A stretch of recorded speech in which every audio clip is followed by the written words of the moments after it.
you ready to go? Recording? Whoops. Jim, you speak, or Chip, do you need something? You're recording? Yeah. Yes, we got it.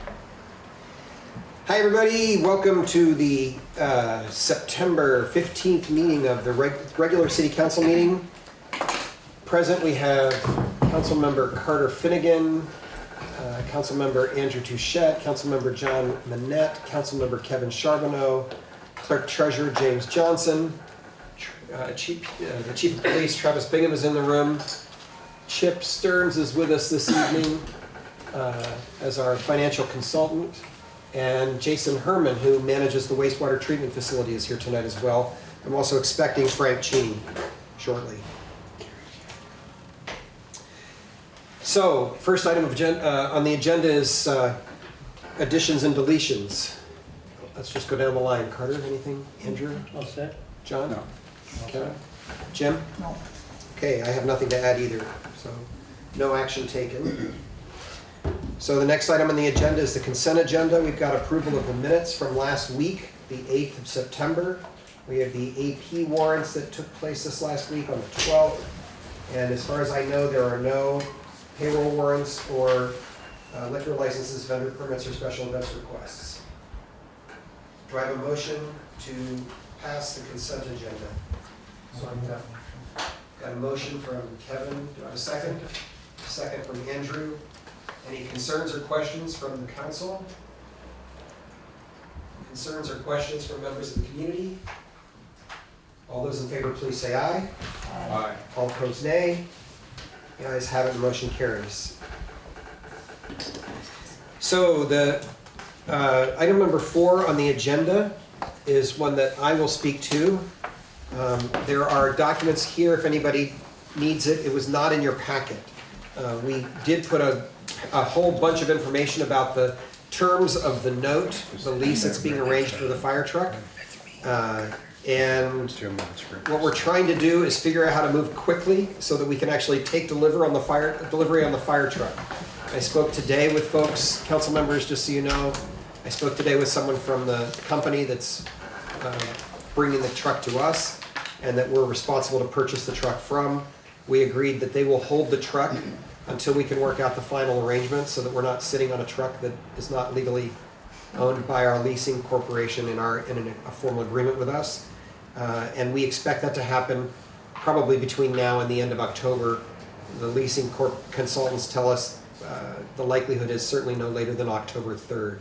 So this motion is one that I asked the attorneys to craft that would basically give me authority to sign on the council's behalf when the moment becomes appropriate.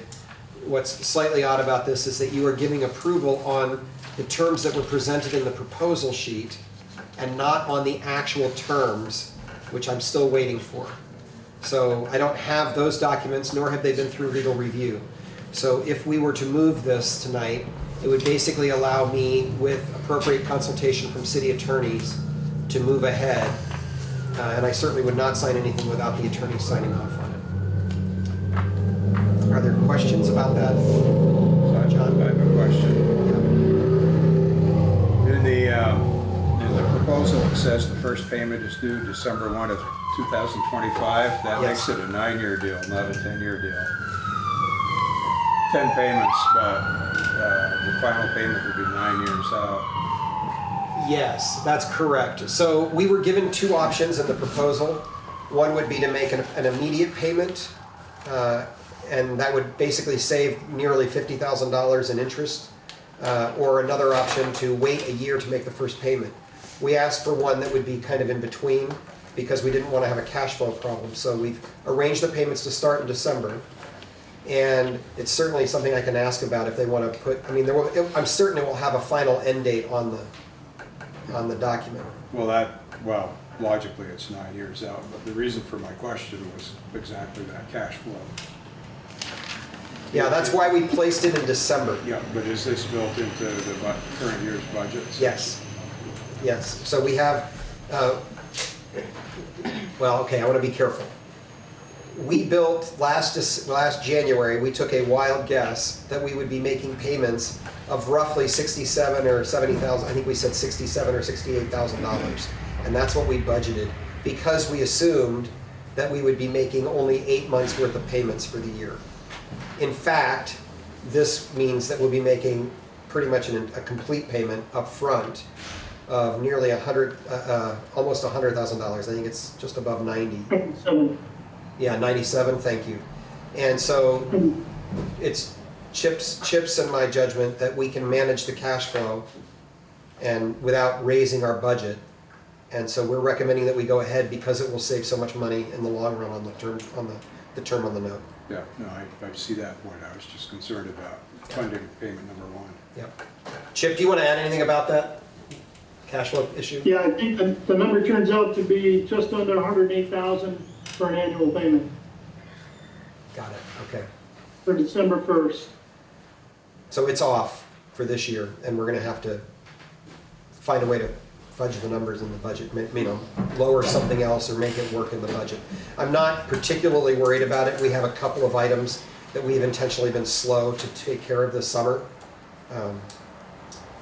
And so I think with a little bit of the breathing space that we've created, we shouldn't have any trouble making that payment. Any other questions?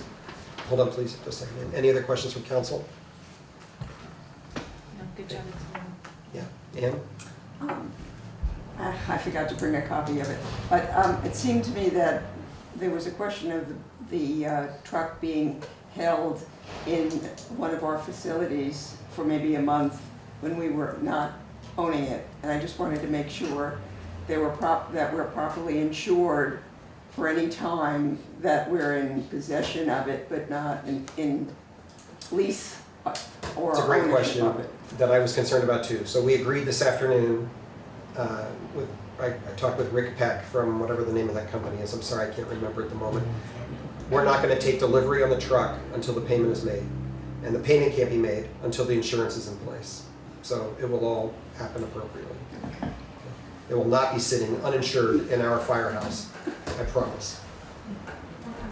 Any other questions or concerns from community residents?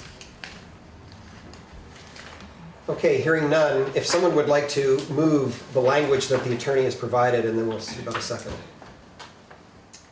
I move that the council authorize the mayor acting on behalf of the city to negotiate, enter into execute and deliver a lease purchase agreement between the city and the municipal leasing consultants, its agent or assignee, along with a property schedule identifying the city's new fire truck and all other related documents necessary and incidental to the lease on substantially the terms proposed via revised letter from MLC dated September 4th, 2025, subject to the review of the city attorney and approval of the mayor, and that the council further authorize the city to perform its obligations thereunder.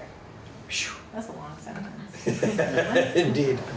I have a motion. Do I have a second? I'll second. I have a motion and a second. Any further questions or concerns from the council? No? Okay. I have a motion and a second. All those in favor, please say aye. Aye. Any opposed, nay. Motion carries. Thank you. Okay, next item on our agenda is a conversation that was raised by a community member, several community members actually, close to a month ago. And Tom Bernier, our Director of Public Works, is still away on vacation.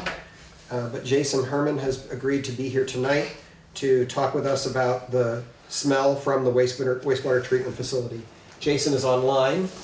And so Jason, the floor is yours if you want to kind of lead out with any comments you want to make, and then we'll see what questions the council members have, and then move on to any questions from the community. All right, can you hear me okay? Yeah, it's great. So there has been an ongoing odor issue within the city, as most people are aware. The main source of this is coming from a sludge storage tank. We have a 700,000 gallon storage tank. It's currently probably holding 250,000 gallons of sludge. We try to process some of that every day. However, our plant was designed to use anaerobic digestion. So to back up a little bit, sludge is basically the byproduct of wastewater treatment. So as the water is being treated, any of the heavy solids settle out as it goes through the system, gets pumped into what would be called a digester. The purpose of that is to break down the sludge. Unfortunately, we are no longer able to do that with our current infrastructure there. Anaerobic digestion, you're essentially heating the tank, helps break the sludge down faster. In doing so, you create methane. Excuse me. We no longer have a way to burn the methane that is created. There was a flare that was in place originally. It has been removed due to some operational issues.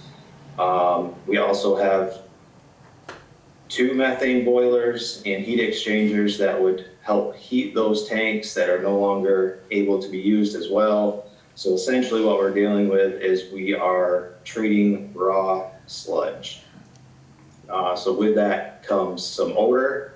It also comes some more volume in our sludge as the digestion helps break it down and reduces some of that volume. We have tried chemical addition, essentially to try to raise the pH of the sludge to try to help inhibit some of the odors. We had no success with that. We did hire back in 2023 a private company to come in and essentially empty our tank for us. They process the sludge in a mobile unit. It's a very temporary solution. It doesn't necessarily help us with the root cause of the issue, and it is, quite expensive. I know some people have mentioned that in the month of August, the odor was much worse. Essentially what we did in the month of July is we have a mixer inside that tank that keeps it mixed all the time. So we shut that mixer off to try to let the heavier solids settle out and decant or take some of the water off the top of the tank to reduce the volume in it. Then of course, when you turn that mixer back on after a period of time, it stirs everything up. And you can, kind of imagine driving by a farm in the spring when they stir up their manure pit. It's kind of the same idea.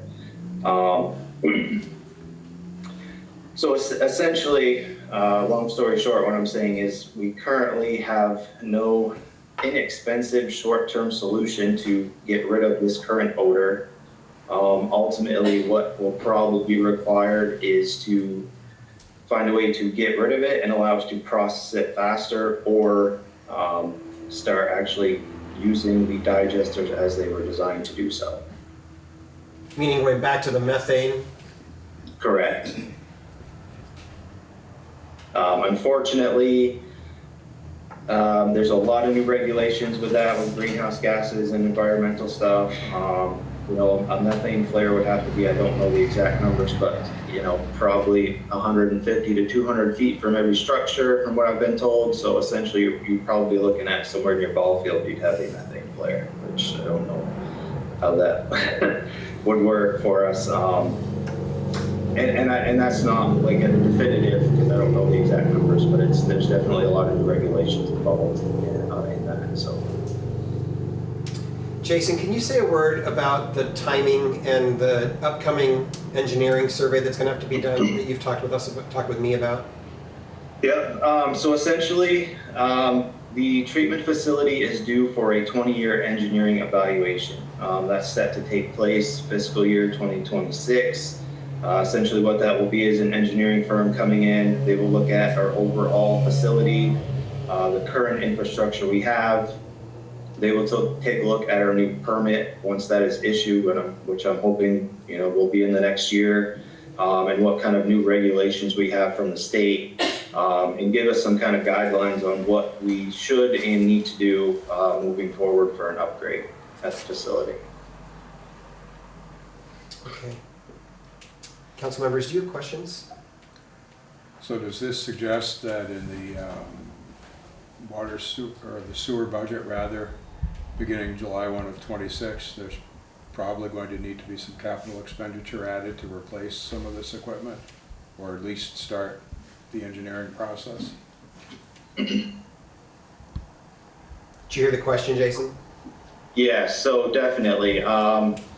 The engineering evaluation does have to be done. Beyond that, the expenses will most likely be very, very significant. Millions. I hate to say it, but that's probably the where we're headed with our facility, unfortunately, due to its age.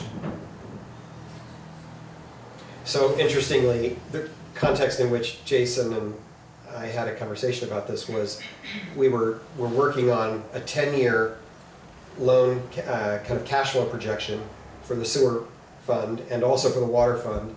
And as we were talking about the sewer fund, this is obviously a pretty major expenditure that we're going to have to talk about how we're going to manage as a part of that cash flow. So we're trying to wrestle with what the implications of that are now. But what I'm hearing from both Tom and Jason is that spending money right now to try and actually resolve the, sorry, say it again, digester, Yep. the digester could easily be penny wise and pound foolish, because we don't know what we're going to have to do when we get into the engineering evaluation. So their recommendation is that we continue to live with it until we can get through the engineering evaluation. And then deal with everything. And then deal with it all as a piece. Yeah, that's. Did I state that fairly, Jason? Is that what y'all are recommending? Yes. Yeah. I mean, unfortunately, I wish I had a different answer for you, and there was, a simple solution. But ultimately, like I said, we either need to digest the sludge properly, or we need to be able to process it a lot faster. Neither of which are inexpensive options at this point. Any other questions from council members? Okay, I will ask members of the community to address me and not Jason, and I'll ask you to do so respectfully, no matter how much the smell may have bothered you lately. Go ahead, Pam. Pamela, it's Newport. This odor has persisted now for at least 3 years before today. Mm-hmm. And you're talking a good 2 years into the future. That's not reasonable for those who are living in that vicinity. I mean, all of us smell it at various times, but if you're living there, it's awful. And you get the tail end of it. It's not just, quote, other residents. It's not just, it's not okay. Yeah, I hear you. I think we have a pretty decent explanation for what the challenge is, and I hear your concern. It's not okay. Go ahead. Tia Bilkowski, I live at 27 Short Spring Street, and I live right up the hill from the river. I have a clear view of the ballpark. I have a clear view of the sewer plant. And Pam is right, it's been going on for 3+ years. I can enjoy my home outside. I have a 3-year-old grandson, a 14-year-old son that cannot go outside and play multiple times during the day because of that smell. I can no longer host barbecues in my backyard with my family because my family doesn't want to come because that's all they smell. Our sewer bill just went up over $200 for water and sewer. Now our taxes just went up, so that means my mortgage payment went up another $200. So I'm over $500 up in cost, and you're telling me I have to wait another 2 years before any sort of solution to this problem. Thank you. Go ahead. Carol Darling, live in Newport, next to the neighbor here. Yes, Pam mentioned it has been 3 or 4 years now. It is ongoing. I'd like to know what has changed back then from now. The smell has been ongoing for the community, for everybody that lives here. So is it a problem with the digester? Even though somebody there might be certified, are they not running that properly? Is there a missing piece to that? Something just doesn't jive to me that we've had this smell for this long, and now we have to wait maybe another 2 years for this to possibly be looked at. And many years when Pedro left and that whole crew moved on, retired, whatever, that's when this problem really started. So I'd like to know what changed from then to now. Or are we getting more sludge? I don't think that many more people have moved into town. I think more people have actually moved out of town. So I'm not sure, and at the time, when I kept calling Tom in regards to this, yup, we're working on it, Carol, yup, we're working on it, yup, we're gonna get a solution, yup. Well, now it's 3.5 or 4 years later. Now you're saying the city has to wait maybe another 2. So to me, something just doesn't add up. So is somebody not, even though they're certified, not know about how to run this digester? And I was also told when this first started that we need a $500,000 part, that the city did not have the money for it then. Now we're going into the millions. I'm not sure how the community can support this. I asked Tom a long time ago, can we get a grant? When COVID was going on, is there anything we can do? And now the city says there's no money. So now we're in even a hotter mess. We're still continue to smell it. It hasn't been just since August, and it's been for years now. So now the community still needs to wait another 2 years? Like she said, you can't have family functions, you can't do anything. It really puts you in a mood. You go out and you walk your dog, and that's the first thing you smell in the morning. And it really sets the tune for the day. And now we have to wait another 2 years, and then where are we gonna come up with this money? And they say the city's broke. Where have all the funds been going? Our sewer, like she said, sewer keeps going up, water keeps going up, taxes keep going up. I get that's everywhere, but I think waiting in another 2 years, is there any way we can try to move that up somehow? With something? It's a fair question. It's been ongoing, and you don't get an answer. Thank you. Thank you. Jason, before we go on to other questions, do you want to reflect at all? Is there anything you want to say about that kind of transition that happened 3 or 4 years ago? Yep, so essentially that's kind of when the issue started. So from my understanding, that's when they started having issues with the boilers. And then there was also at the same time, about I think fall of 2021, there was a wastewater inspection, and the state realized that we did no longer have a flare in use, and they kind of were like, yeah, we have to put a stop to this. Like, if you don't have a way to burn the methane properly, you can't be creating it, right? It creates environmental concern. So there was that kind of time frame between 2021, I came along late 2022 and kind of inherited what was there. And have been trying to do what we can. I completely sympathize with those people that live in the area. I mean, I'm there 40 plus hours a week. I completely understand and am aware of the odor. Unfortunately, it's not an operational issue; it's an infrastructure issue. So, Thank you. Ann? I have sort of two questions. Just speak up, please. Yes, thank you. I have two questions. One of them is, can the engineering evaluation that's allegedly required in 2026 be moved up and started earlier so that we can figure out what's wrong, we can suggest what the statutes that we need to comport with are going to be, or the guidelines are going to be, and we can start taking action earlier. So one question on that is, how much do you envision the engineering study would cost? What neighborhood are we in for that? And and can we get it 1 year earlier, or at least make it so that it looks like it's finished next year, but it started this year? Then we can get moving on the things we need to do. And taxes don't impact on this. The water and sewer rates impact on this in terms of what it would cost us sooner. And we could get those rates up sooner, even though it's horrible to suggest, but we're gonna have to pay increased rates anyway. And if we have to pay them sooner to decrease the odor, that would be an advantage. And the second thing that I would ask you about a little more is, we know that that sludge eventually gets moved in some form to Casella. And we do pay a rate for it to go to Casella, and then there was all the stuff about that truck being too old, and Casella now takes it away from us, and we pay for that.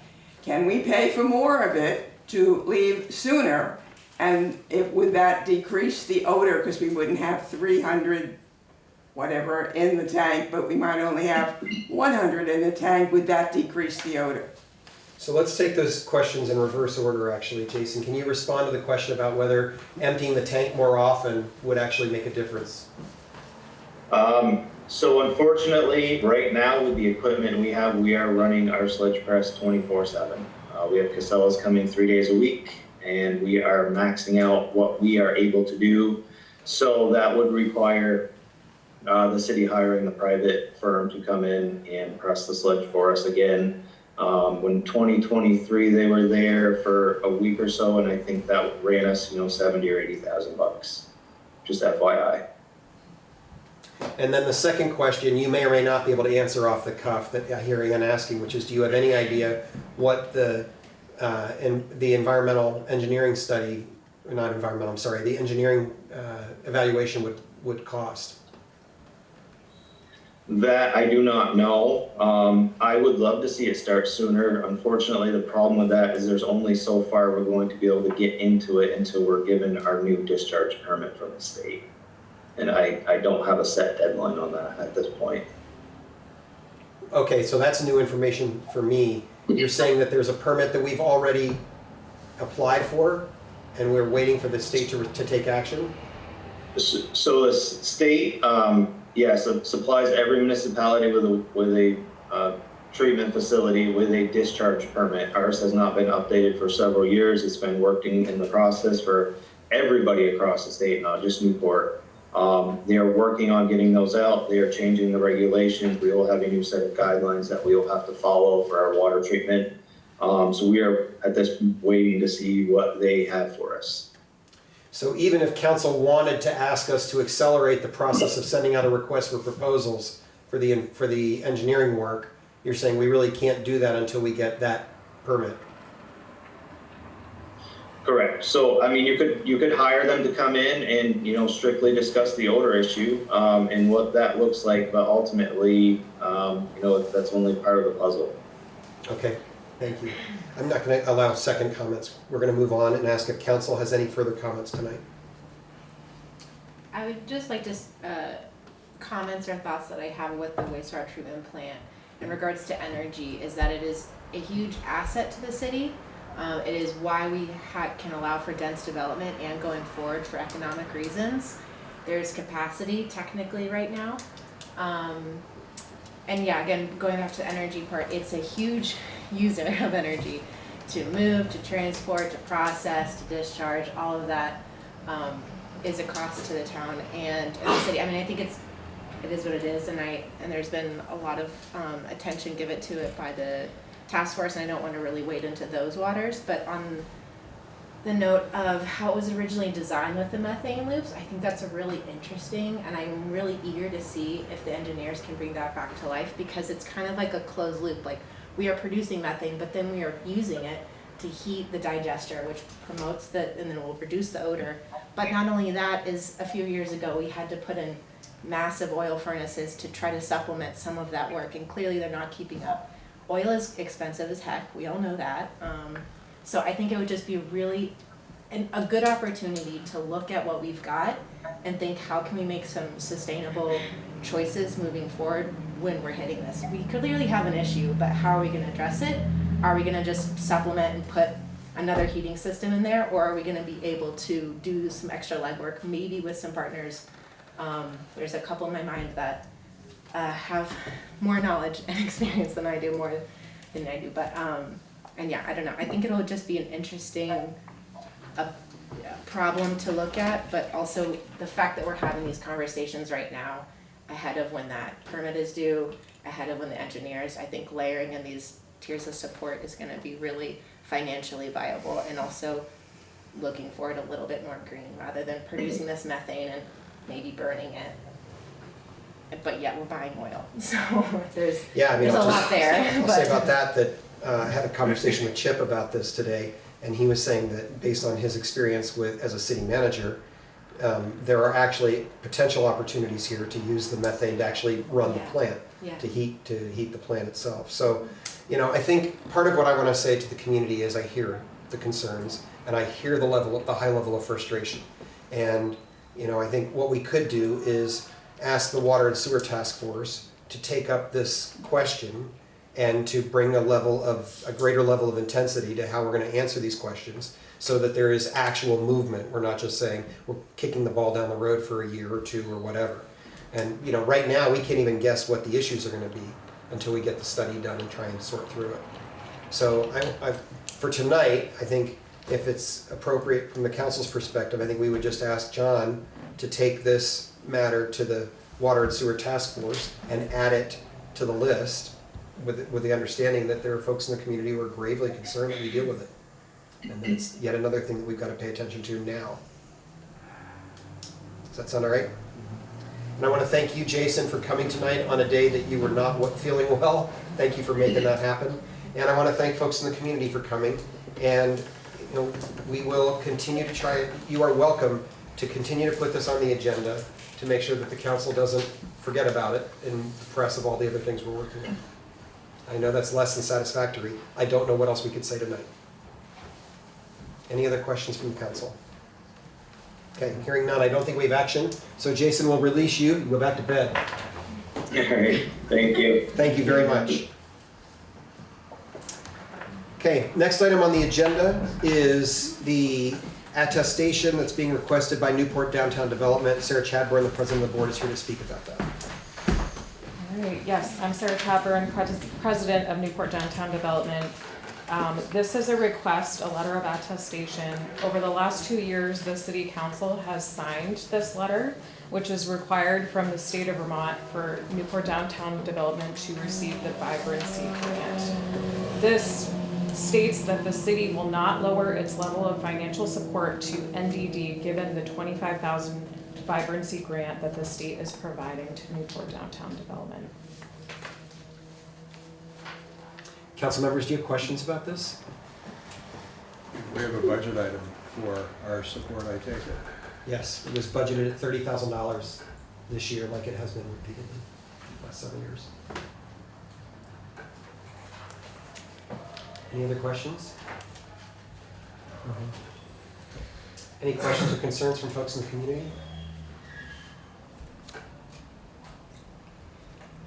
Okay, hearing none. You've seen the item in your packets, but I'm just going to read it. Downtown Vibrancy Fund municipal letter of attestation needs to be signed by a majority of legislative body. Name of the municipality, City of Newport. Name of the downtown organization is Newport Downtown Development. It would be dated today. It says the municipality supports the work that our downtown organization is doing to further the development and success of our downtown. The municipality understands that the downtown organization will be receiving $25,000 in state funding through the Downtown Vibrancy Fund program to complete projects aligned with the Main Street 4-point approach: economic vitality, promotions, design, and organization. The municipality acknowledges and agrees that this funding will supplement and not supplant any funding traditionally provided to the downtown organization by the municipality. Municipality acknowledges that DHCD will review the municipality's allocation to the downtown organization annually and may take any change in the allocation into future Downtown Vibrancy Fund program awards. Do I have a motion to approve to have the council approve the letter of attestation? So moved. I have a motion from John, a second from Andrew. Any further conversation or questions? All those in favor, please say aye. Aye. Any opposed, nay. Motion carries. Thank you, Sarah. Okay, so I'm just going to take a moment so we can all sign off on this.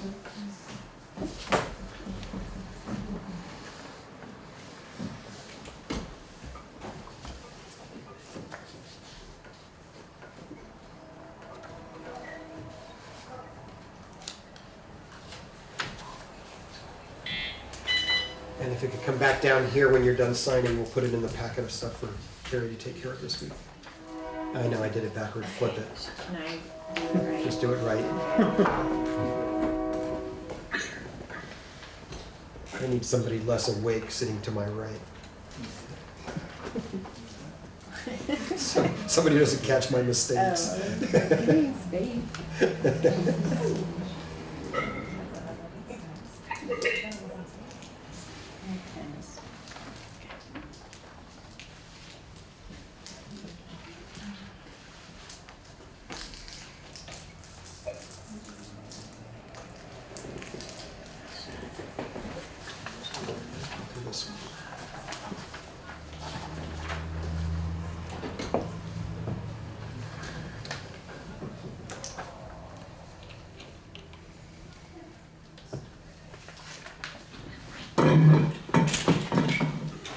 Jim, I'll sign those minutes for you. Jim, when you've recorded those, will you see that they get back up to Carrie's office so she can post them online? Thank And you. then I'll send it back down to Rick after you're done.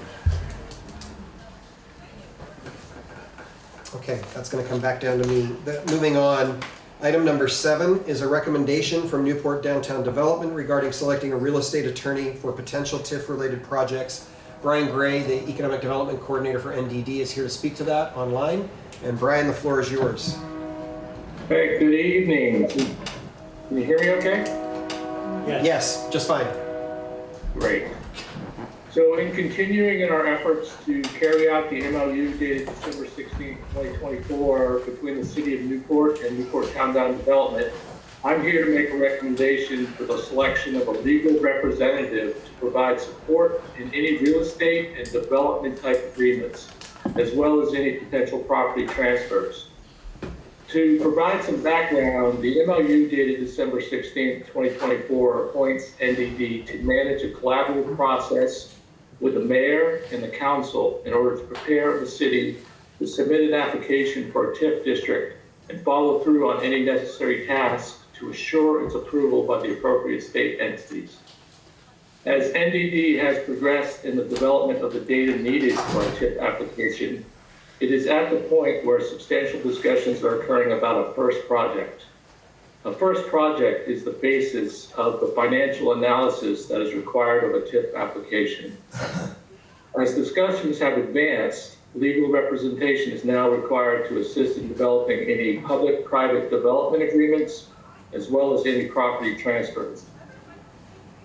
On August 18th, the City Council approved a request by NDD to send out a request for proposal to seek legal representation. On August 19th, NDD sent out the RFP to a list of legal firms. The RFP required that all potential firms have a long history of real estate matters in Vermont and experience working in public-private partnerships within a TIF district. There are currently 10 TIF districts operating in Vermont. Given the small number of districts and the complexity of the TIF program, there are only a few legal firms deeply versed in real estate and the TIF program.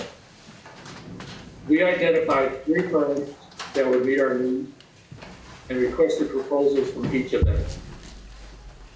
Given the small pool of qualified firms, we were fortunate to receive 1 proposal in response to the RFP. The proposal was submitted by MSK Attorneys.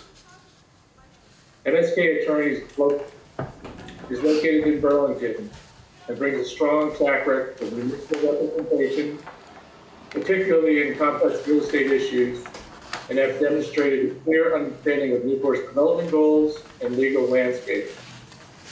Their proposal outlines a comprehensive approach to supporting the city's interest in property acquisition, disposition, permitting, and related negotiations. MSK has and continues to work with TIF districts, including Burlington, Rutland, and Killington. In following up with the 2 firms that did not submit proposals, they each responded that they did not have the capacity for a new municipal client. Given MSK's depth of experience and availability, NDD recommends accepting the proposal of MSK for real estate and TIF-related legal representation. The overall cost associated in utilizing MSK is extremely dependent on the number of potential projects we assign to them. Also important to understand that these legal expenses will be paid for out of the Walmart fund, and if in the future a TIF district is developed, then these expenses can be reimbursed by the TIF proceeds. Thank you, Brian. Council members, do you have questions or concerns? I think that's very, I want to thank Brian for making that. That statement was very clear and precise, and I would like to make the motion to approve this. I have a motion to approve the city moving ahead with a contract. Sorry, I guess it's an agreement, not a contract at this stage, right, Brian? To use MSK as our primary attorney in matters of real estate potential real estate negotiations for TIF. Do I have a second? I'll second. I have a motion and a second. And I'm looking, hold on just a second, Ann. I'm just looking around the room. I see a comment from Ann. Go ahead. I have several questions about this.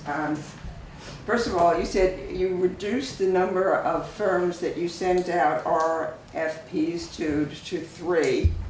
I'd like to know what criteria you used to limit it to those 3, because really choosing between one firm or that firm is all we've got now. I would like to know whether or not the firm that we already have as our sort of second law firm, which I believe does this kind of work as well, was amongst the firms considered.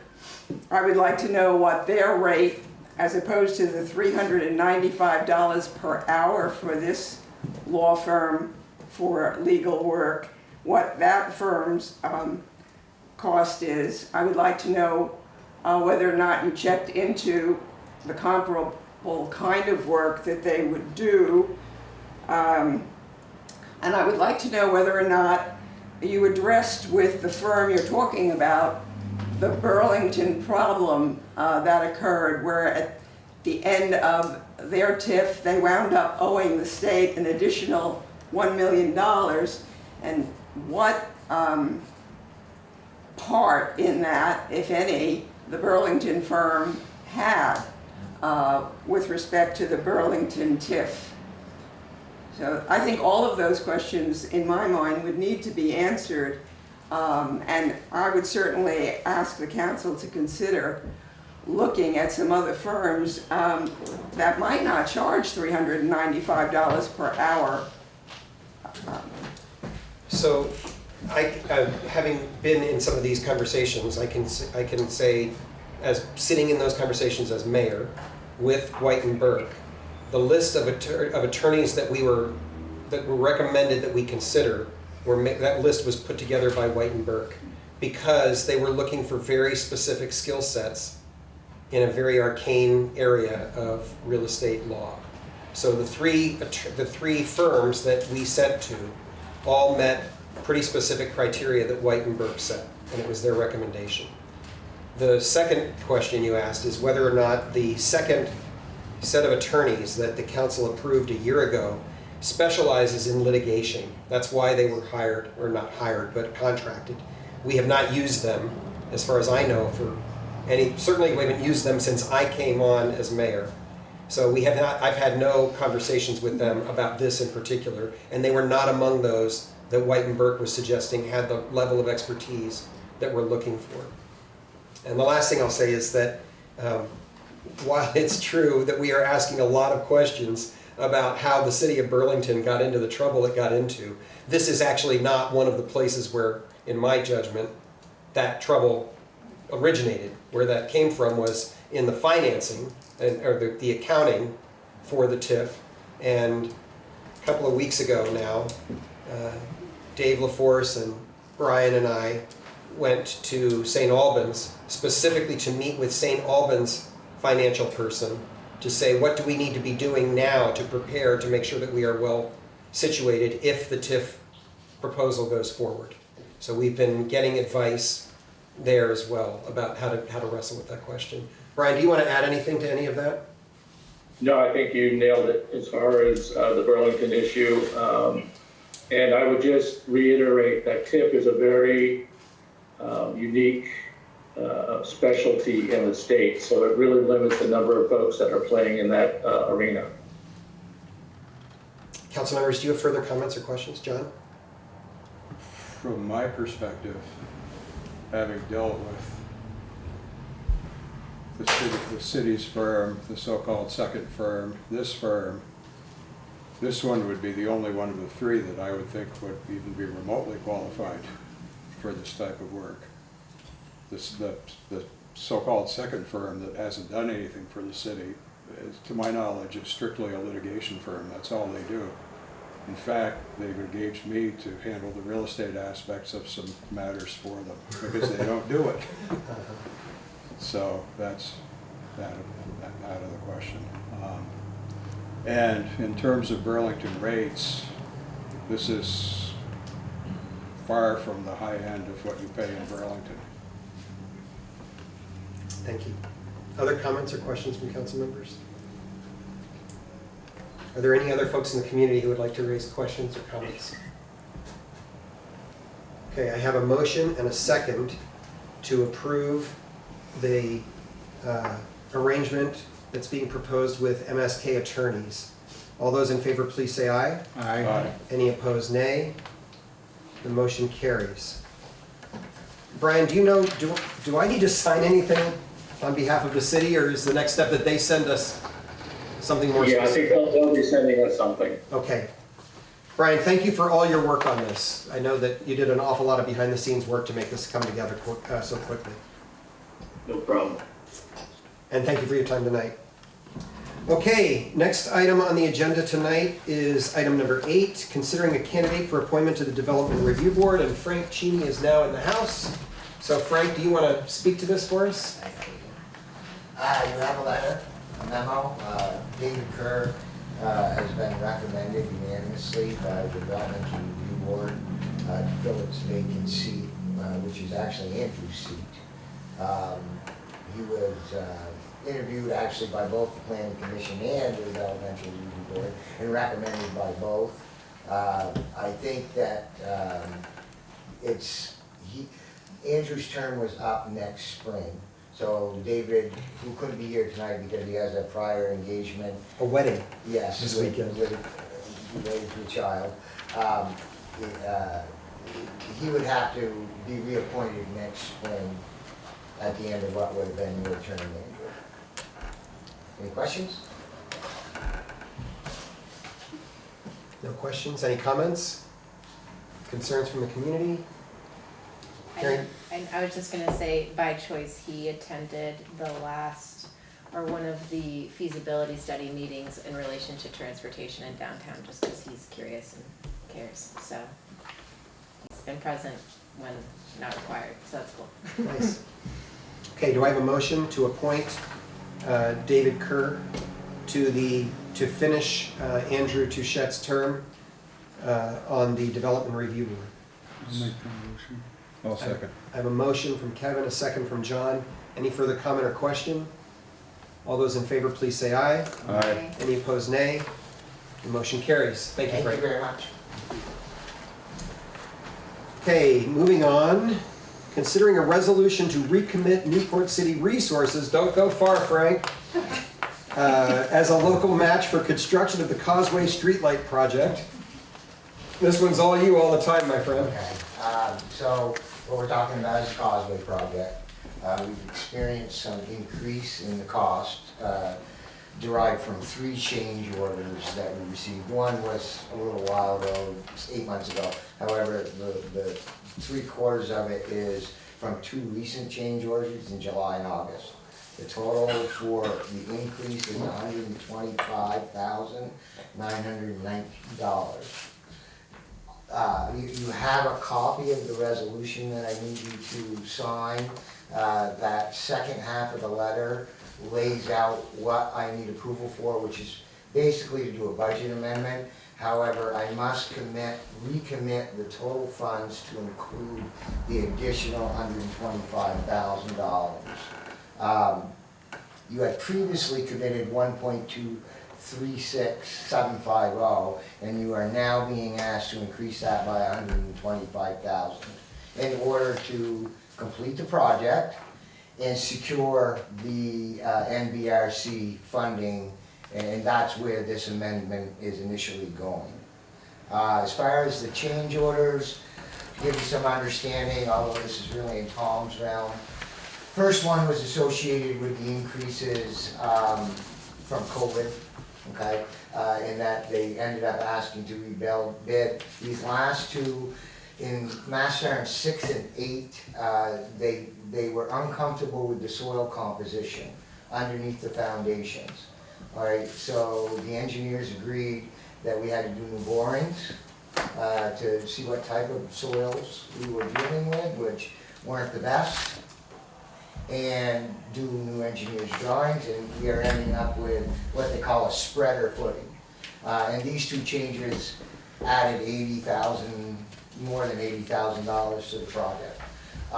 Ultimately, the project is now scheduled to cost $1.7 million. You can see it on your budget book. Okay, however, this change is only $125,000. Hello? Say that, Chip. What's going on? No, nothing, Okay, nothing here. okay. Okay. Praise God. Keep talking. Okay, I thought it was, yeah. I thought it was too. I can talk in more detail about the financial part of this if you need to. I laid it out in detail for you, both in the resolution and the budget worksheet. We can also talk a little bit more about why these needed to be done. I would not anticipate any more. We have been waiting for them to come back, and they are scheduled to be back on the 22nd of September. And I've verified that email. Excellent. Yeah. Good. Any questions? So how is all of this being funded? We have the total project is 1.7 million, although there's $185,000 in labor, like-kind labor, $185,000 in like-kind equipment. I suspect those numbers will come in less than that. However, the funding is as follows: $250,000 from NBRC. That's Northern Border Regional Commission. Yeah, 119,532, I think, from USDA, and the balance is ours. Okay, and some of this money Tom had budgeted in advance over the years in his dedicated accounts. I'm not sure if that's the correct definition. However, this will come directly out of operating cash. And I'll say about that we counted on, I think it was when we did the cash flow projection, I think we were using the number $870,000 remaining bill to. So the contract itself was, for the primary contractor, the electric light company, is $876,000. And we have already expensed and paid for a couple $100,000 worth of equipment. Almost all of the labor and equipment costs have already been absorbed in the budget. So you've paid for a good share of this. We are still looking, we were looking, depending on where it came into, at about $500 some odd thousand in cash. Additionally, we can raise that another $125,000. And that first $500,000 and some odd dollars was part of the cash flow projection. So we have some confidence that that money's there. And Tom has assured us that he can see where in his budget he's going to try and shift things around in order to make sure that we can manage the additional costs in this fiscal year. Chip, do you want to add anything about that? Still sitting on the balance sheet, $240,000 for matching. Yes, you have my opinion about that number. That feels cryptic. Can you say a little more, please? We have, on the general fund balance sheet, we have the NBRC matching grant funds listed as an amount reserved of $240,000. It was part of the restricted spreadsheet that we got rid of the commitments by council, but we did not get rid of any of the other commitments, and that was one of them. So is there actually cash there?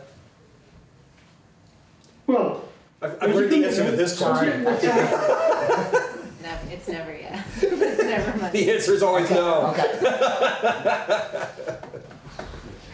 Okay, council members, do you have questions about this? So the city took this project on They did. and they stacked a couple grants. The Yeah. NBRC Yeah. and the USDA. Did any of those grants, or did the city pursue any studies, like a phase 1 or phase 2, which are typical with some grants, or did they do any sort of scoping study before they put this out? Like, how did they know what they were doing? Because there's been a couple change orders, and I'm just wondering how much of the landscape did they know physically, and also design-wise, you know what And I'm again, saying? this grant was originated in 2019. Yeah, 2018. So I have read the history, however, it's very old, and I'm not sure that I have it all, Carter, and we've dealt with that with some other ones, so Yeah. sometimes it's difficult. Yeah. I don't necessarily think that, my opinion, and again, Tom might be a better person to ask this, but my opinion in managing these types of construction projects of significance in the past is that this company is a little bit more difficult to deal with than some, and that's not unusual in the construction business. Okay, could they have anticipated the fact that the soil underneath that wasn't as good as it needed to be prior to quoting it? Possibly. However, we're talking about 2019, 2020. I do not know the answers to those questions. I think that $20,000 to determine, I think where I would have an issue, Carter, is not that somebody didn't do something right at the beginning on part of developing the project. I see no evidence of that. $25,000 to decide what type of dirt we have underneath those two things seems exorbitant to me, okay? As does the price of $55,000 for the spreader footers, and I think Tom would concur with me on that. However, okay, you have a bid from a contractor for $700,000, you're already into them for 50% of it. They kind of got you, and that's what these contractors do. I think if we move forward, and I think that in Tom and I's discussion, I hope I don't talk out of turn here, Rick, you can correct me if I'm wrong, is that part of our discussion in relationship to the Coventry Street project was the difficulties we've had, not just with this, but getting them back here, okay, which has been a battle all summer. Why we may have want to take a second look at the Coventry Street project and maybe look at it a little bit more closely before we just jump in. Well, we backed away from that at this point anyway. We backed away from it, and this is, you know, some of the conversation that Tom and I had is that we came up with this project was developed, and then you get the contract, you end up with this one contractor that fit within the budget, and you take them, it wasn't done irresponsibly, but it's adding some additional expense that was not anticipated. The alternative to not accepting this is to stop the project midstream, which I think would place both grants, at least the NBRC grant, at risk. And we would have to finish the project anyways. Some other way. Thank you for that. Yeah, sorry, Carter. Any other comments or questions from council? Ann, I just wanted to know to what you're extent, speaking to me, please. I'm sorry, I just wanted to know to what extent, when you talk about the in-kind labor, how much of it we've got left and how much we're going to avoid making it overtime pay, which would be an additional cost to the $125,000. We actually have the opposite challenge, which is that the original budget estimated far more in-kind labor than was actually necessary to complete the project, and far more use of our machinery to do the same. All of our work, as I understand it, is complete at this point. We have a little bit more once these guys come back, but most of the labor and equipment. It certainly won't be overtime. Okay. Good question. Kitty? Yeah, I believe all the work was completed before June 30th, so it was last year's budget. Right. Kitty? Kitty over Jason Newport. Do you anticipate more change orders? Please. I hope not. I would expect not. They're just about done. Okay. Once we put these new footers in, they literally should be out of here by the middle of September. Okay. Now, because of scheduling, they've asked me to extend the deadline for the grant until December 31st, which is part of this amendment. Okay, so I wouldn't say no. However, I'm not completely pleased with this contractor, and I would certainly be, they've done a good job. Okay, we're getting what we paid for. However, they have been difficult to deal with. So I hate to say no, but I would not anticipate that. Is there a way to You're put, speaking to me, please. is there a way that we could put pressure on them, like, say, okay, we'll extend it to the 31st if you can lower the cost of the change order a little bit? I mean, is there any leverage that we have at all in this? I can answer that, Frank. The answer is no. We've signed the change orders. It's a done deal. So the change orders themselves have already, I think, we signed the last one this summer. Yeah, unfortunately what happens is that you have 1, 2, 3 engineers involved. And what they do is they all agree with each other, okay, and say this is absolutely necessary, or the mast iron will be undermined and they won't be able to ensure whether it's gonna, sink into the ground. So you really are, and two of the engineers work for us, so it's not necessarily the contractor's engineer, so. Okay, any other comments or questions? I'm going to take a moment and read the resolution, and then the motion would be to move the resolution as read. Okay. Whereas the City Council of Newport, Vermont intends to update traffic signals and streetlights on Main Street between Gardner Park and East Main, whereas the city's completed final design plans and commenced construction of this capital improvement project, whereas the estimated costs associated with these improvements have increased since the original cost estimates were prepared, now therefore be it resolved that Rick Ufford Chase, Mayor, is hereby authorized to submit a contract amendment to the Northern Border Regional Commission, requesting approval of a revised project cost estimate and local match commitment for the grant number that's listed here in the document. That the City Council does hereby approve a revised project cost estimate of $1,732,306.01 for the Main Street Gardner Park Road traffic signal and streetlight improvements, and that the City Council does hereby commit cash, Municipal Department of Public Works labor and equipment as a local match for construction of the traffic signal and streetlight improvements as follows. This was the original budget. Materials and cash was $991,531.06. DPW labor was estimated to come in at $185,566. DPW equipment was estimated to come in at $185,567. Total commitment of the $1,362,669.01. Signed at Newport, Vermont, this 15th day of September 2025. And actually, it's got spaces for all of us to sign. So upon your vote, I'll pass it down for signatures. Do I have a motion to accept the resolution? To approve it? I'll make that motion. I have a motion. Do I have a second? I'll second. I have a second. Do I have any further questions or comments? Hearing none, all those in favor, please say aye. Aye. Any opposed, nay? The motion carries. Frank, if you stick around, we will hand this to you with all the signatures, as long as you promise to give it to Carrie as soon as you're done with it. So we have a record in her office.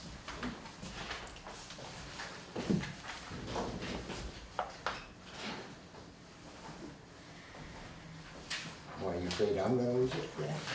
Just saying, we have a little history going on here, where somehow signatures don't seem to find their way back, so we're gonna... I've got a little GPS further I can track, so if I think you it's lose smart. it... I think that's a smart move.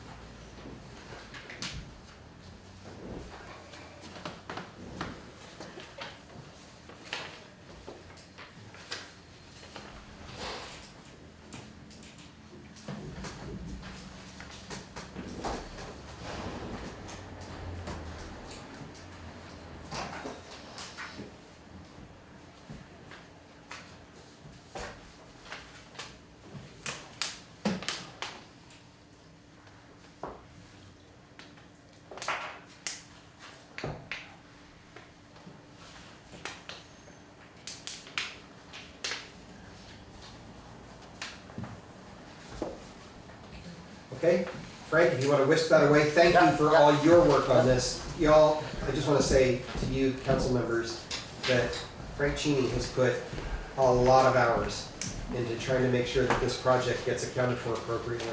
And I'm really grateful for all you've done, and thank you for it. May I say something, Brent? Sure. Okay, so I'm gonna comment about what Carrie said, and it's a little unusual. However, Tom worked very hard with these people to try to get them to look at this change order differently. I followed it up, and he spent many hours challenging what they thought. Ultimately, you're at the mercy of engineers, okay? I will make one comment. I think that we do need to look more closely at these bigger projects at the beginning, okay, so that we can understand more clearly what the potential downsides are. This is actually a pretty minuscule, I mean, it's 125,000, but in the overall concept, it's not a large change, okay? Yeah, I understand, but I do think that your point is well taken, and I think that looking at this stuff more closely at the beginning might avoid some surprises. Surprises I'd like to avoid. Thank you. Thank you, Frank. Okay, item number 10. Chief of Police Travis Bingham is here to speak to this, and I'll just say that Travis and I had some conversation about whether it was necessary to bring this to council, and we decided together that out of an abundance of caution, especially in the absence of a city manager, it was helpful for council to be able to review this lease because it's a 5-year proposal. Am I right about that, Travis? Yes. So can you please describe what we're looking for here? Yeah, so this is a lease program through Axon, which is similar to the cameras and tasers that we have. I'm trying to align, this one that you guys see here is for the cruiser cameras. It's called Axon Fleet. It'll upgrade the camera system that we currently have that is very antiquated. 2010, 2011 is when they were purchased. I can't get equipment for them anymore. I can't get thumb drives for them anymore. We're having an issue with storage. They need to be replaced, and I really wanted to line this up with our current taser lease so the 5-year plan is the same. You will notice that the payments for this year, November 25th and June 26th, are much lower than the rest of it. And working with the rep, I said if we can get it down to this number for the first year, I can absorb this in my current budget and make this work, and that's why the other years are up higher. Also of note is they're broken down to November and June. Talking with Rick to hopefully help with cash flow coming in, and he was more than reasonable to do that. And the other thing I'll say is this helps with evidence for cases that we have, training, transparency, obviously those kinds of things, and redaction. Like I am getting a ton of record requests for cameras, body cam footage, cruiser cam footage. We don't have a redaction software. This comes with the software that we're going to get currently with our body cam as well. And the last piece is this also will be the last, excuse me, the last piece to get us to go paperless, essentially. We would drive into the Sallyport downstairs, everything uploads to the cloud, it's all earmarked and tagged, it goes directly to a link in the cloud storage. No longer do we have to have the storage that we are using terabyte after terabyte after terabyte for data storage, which is a lot. So that's what I'm proposing. Talking with Rick, I kind of explained the need, same thing that I just explained to you guys. So if you have any other questions, be more than happy to answer them for you. So just to be clear, the motion would be that council approves my signature along with Travis's on this contract. And this is for cruiser cameras. Yes, and car cameras. What about the body cameras? Will they be integrated with it? Yes, they are. So like the taser, the body camera, and the in-car cameras are all essentially one working unit, all based off the same cloud store and all the same licensing, all the same software, all the same warranty. If something happens to any piece of this equipment under the lease, you send it back, they send you a brand new one. Excellent. Yep. And this would cover all of your fleet vehicles? Yes. Any other questions, concerns from council? Community residents, any concerns? Jennifer? I missed, what's the price, the overall price and So the lease for the 5 years is $71,870. The payment breaks down to about just over $16,000 a year for the 5-year plan. This year, I was able to get it at $7,000, so the payment for the first year is like just under $4,000, like $3,500 for the first payment in November. Ann? Is that in addition to the 50,000 I believe we had budgeted for body cameras and something else? Tasers.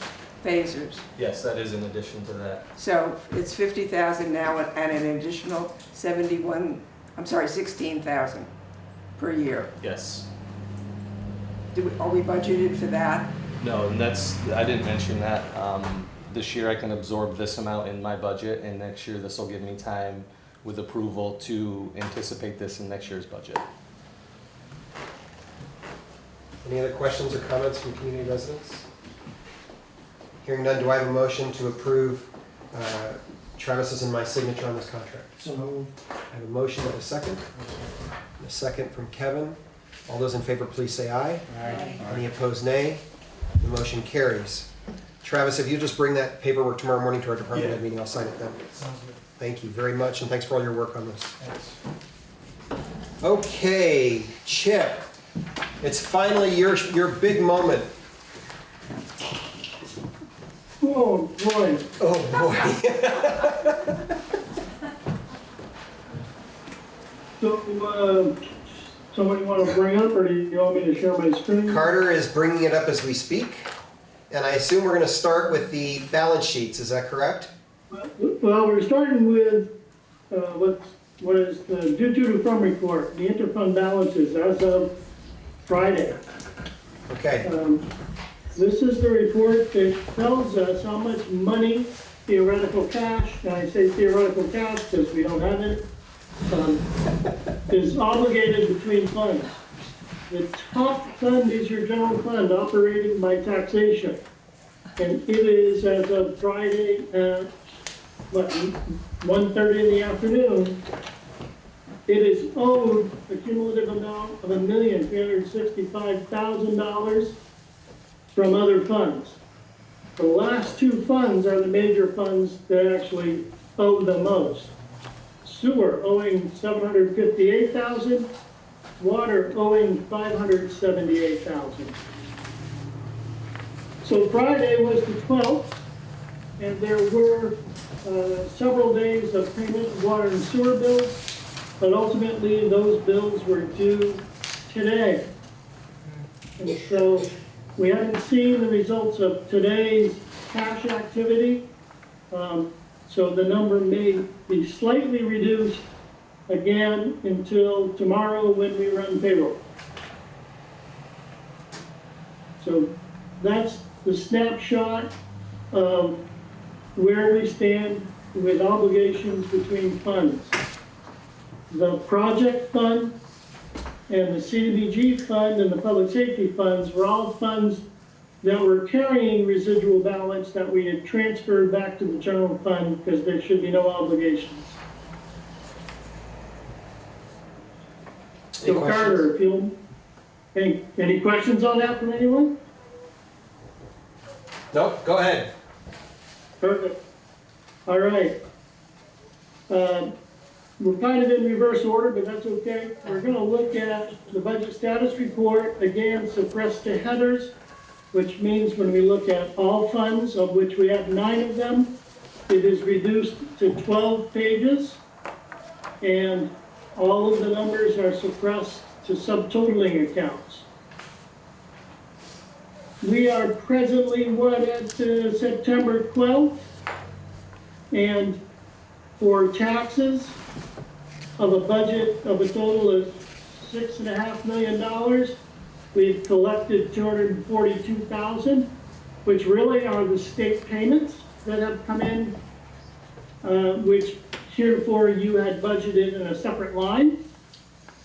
And again, recommended from the task force to the city council to look into moving to a 4-payment system, such that if the first payment was due August 15th, we in theory would have collected 25% of our taxes already, and that's fairly significant in terms of where we would be in our cash flow for the general fund. And when I get to the bottom of the general fund, you'll see we're over $900,000 of revenue short to the expenditures, and that's primarily because our first tax due date is not until November. So Chip, before you go on, I'll just say to council that the finance team has been looking at this question, and I think you can expect that they'll come with a recommendation about the possibility of moving from a 2-time-a-year tax due date to a 4-time-a-year tax due date. But that would be, what do we think, Carter, like 3-4 months down the road? And it would be warned as part of the March 3rd Yes. election day, Yes. Yeah, it wouldn't come into effect until next fiscal year. right? Correct. Go ahead, Chip. All right, so scanning the numbers, there's nothing significant. We should be theoretically around 20% through the year with 2.5 months. And so you're looking for numbers that are typically over 20%. But on the revenue stream, I don't mind seeing every revenue come in. I just don't like seeing the expenditures go out. You'll see down in the bottom of the screen, the revenue transfer line has $45,002.25. That's the accumulation of the excess funds held in those other 3 funds that we had moved back to the general fund. A good contributor to our actual budget in the current year, contributing to more revenue sources, which we know we already are going to spend. Carter, keep going down. Oh, thank you. You got it, yeah. I can't see you, so feel free to yell at me. You can't, can you, huh?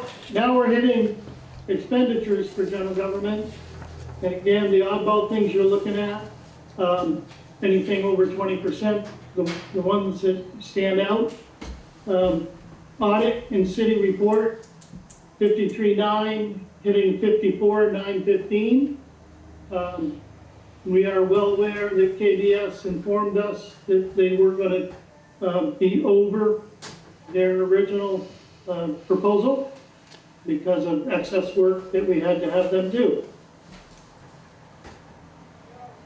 But in general, the 936 for government operations, and we're only 17% against that total budget for government operations. Scroll into public safety. And you can hit your first subtotal is the police department. So near the top of page 2, 2,479,824.09. We're at 20.99%. So they're within range without diving into any single subtotaling group. Fire department, that is the subtotal above public safety, 246,948 with 43,000 spent, and they're at 18%. And again, these are the quick snapshots to just say, where do we stand overall within our groupings? The total public safety is again at 20%. Public Works, 17% in the first section. A $1.8 million budget, 266 spent. City landscaper, 19% in the overall budget area. Rec department, they jump up to 29%. However, recognize that July, August, and September are very active recreation months for outdoor activity. That will settle in the next 3 months.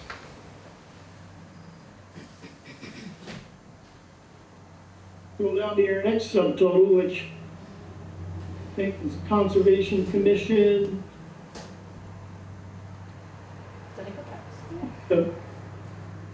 Did I go past That's it, it. Chip? Okay. Yeah, those are all a bunch of subtotals right in there. Yeah. 89, 69, 55, workers' comp, unemployment, those are unbudgeted numbers. Still haven't figured out where they should be, but they're by themselves. Conservation and development is at 45%. Can't explain why, because I'm unfamiliar with what's been going on in that area. Health and welfare, 37%. Again, I don't know what's going on in that particular area. Debt service, 27%. That's simply when are our payment obligations due?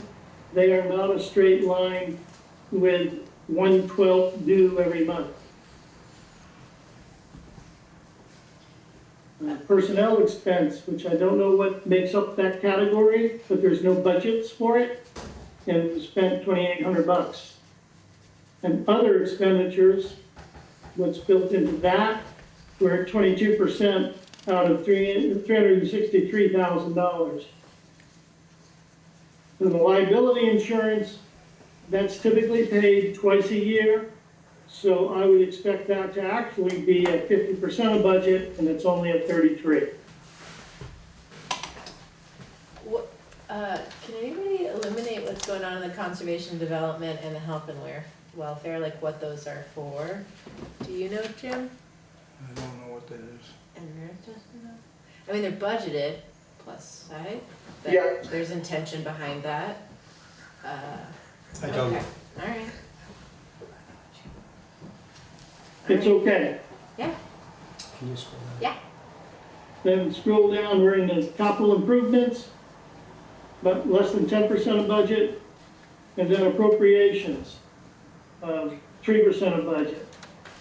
I know what's going on in appropriations. Typically, appropriations are not dispersed until the tax payments are all collected. However, one of your appropriations this year was about $49,000 for recycling as a separate voted article.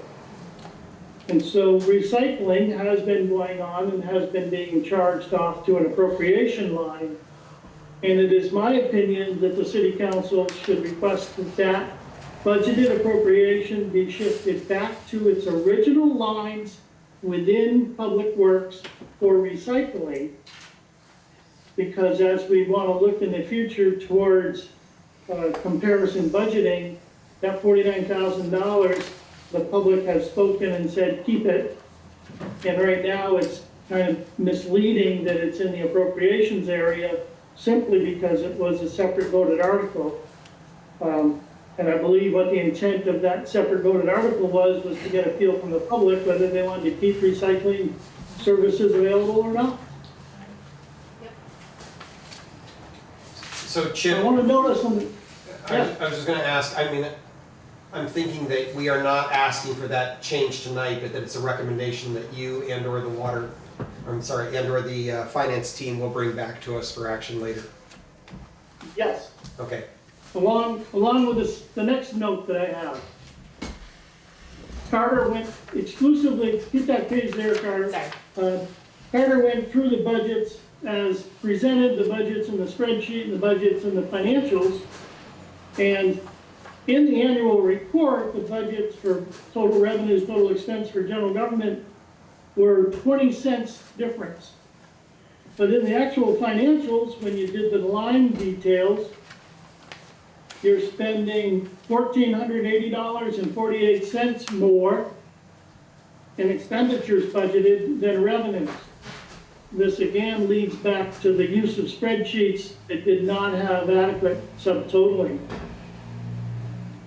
And next to that, you'll see our actuals, revenue to expenses, says that we're $932,000 in the red. And that's because we hadn't collected a dime really in taxes. And if we were collecting in quarterly payments and had $1.5 million in revenue, then we'd be carrying, as we would expect, a surplus this time of year. A direct correlation to why your line of credit today is at $1.8 million.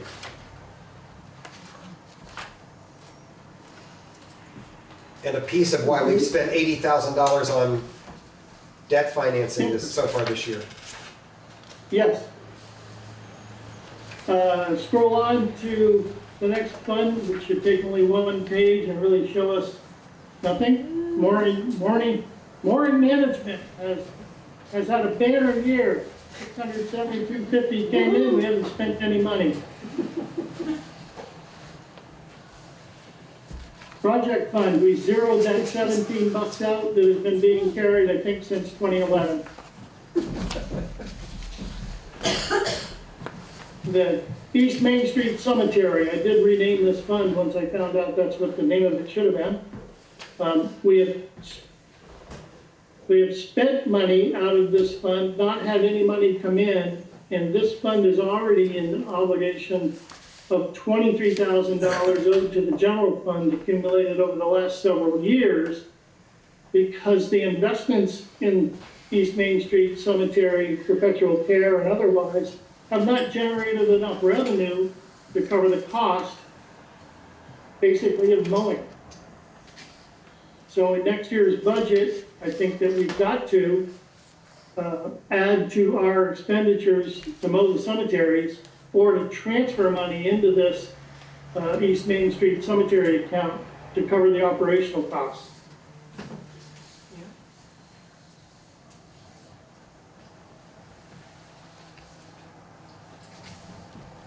This particular fund is totally a trust and agency fund.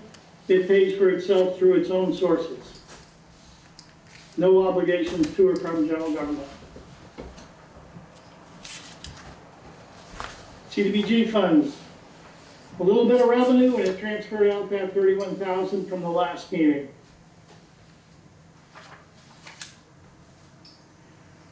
Public safety funds, a little bit of revenue, and it transferred out that surplus based on the last meeting. Recreation fund, a little bit of revenue, and some expense for $228. Don't know what it was. I'm gonna guess Gardner Park something, but you'll have to see that when we get to the deeper list that comes after this.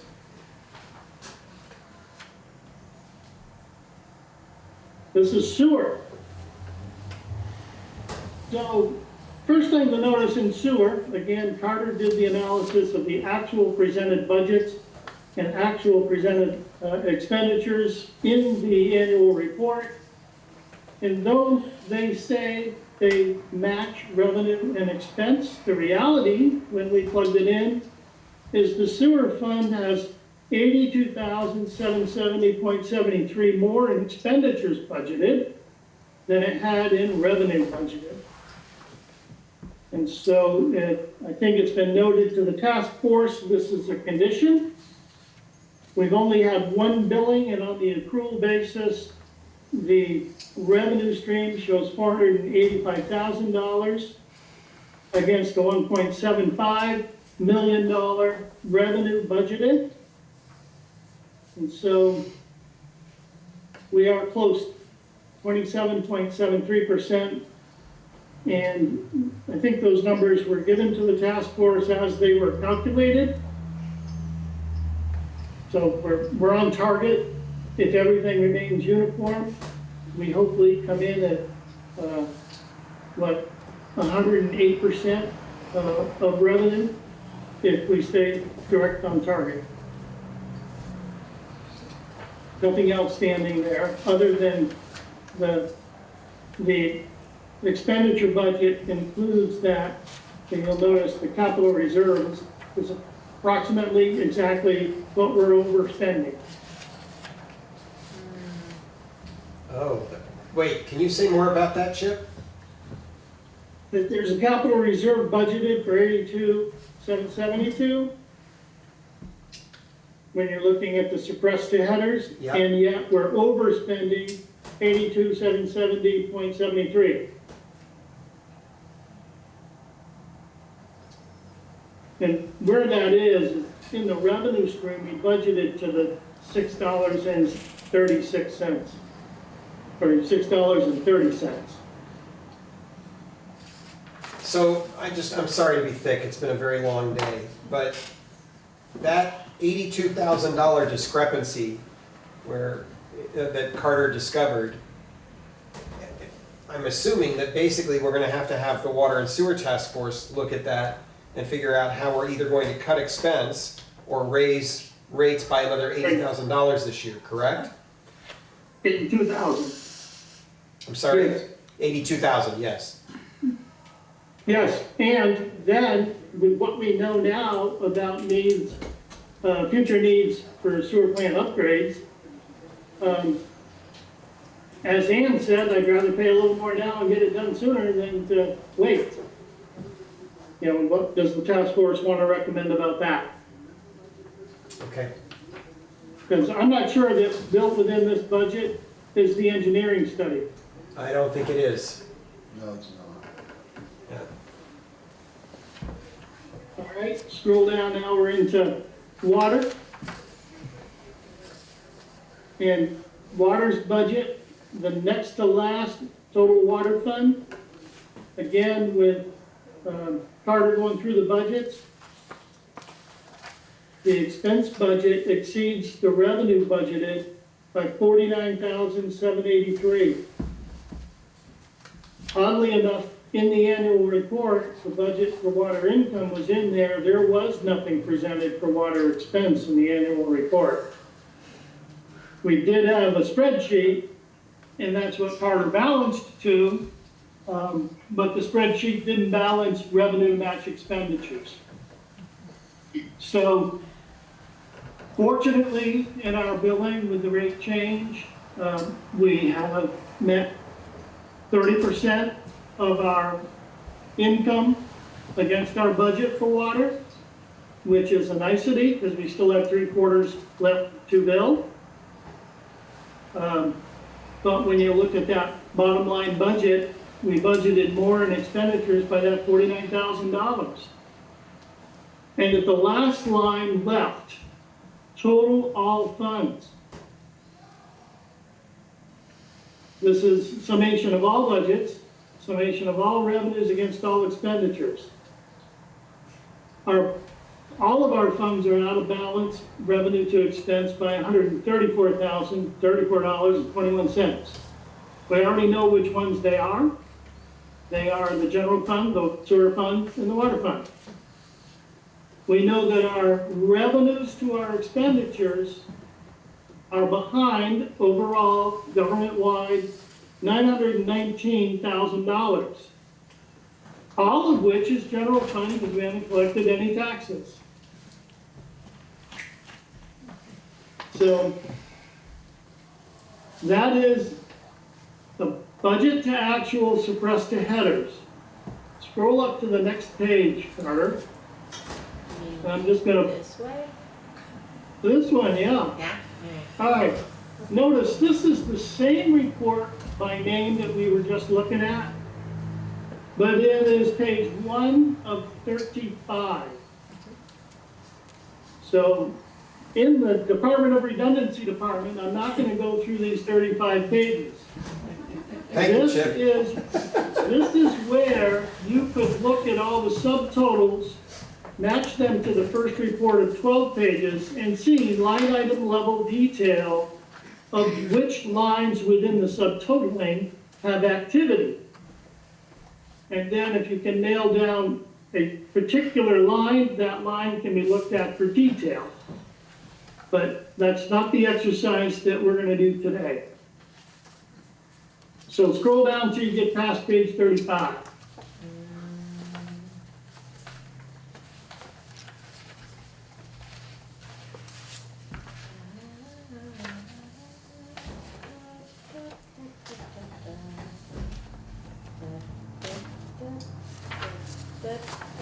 Should have seen the look on Carrie Schultz's face when I told her we had a 100-page plus packet. Where am I? Yeah. I think I scrolled too far. There we go. There you are. Wait. Back up. Yep, top of this one. How about this one?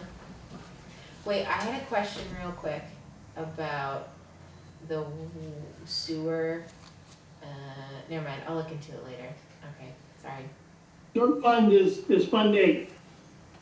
All right, here are the balance sheets. And again, from the top, we looked at balance sheets right off and ignored budget status reports. Again, we're looking at balance sheets. What do we have? What do we owe? What do we work? The general fund checkbook's got $600,000 in it, which is great.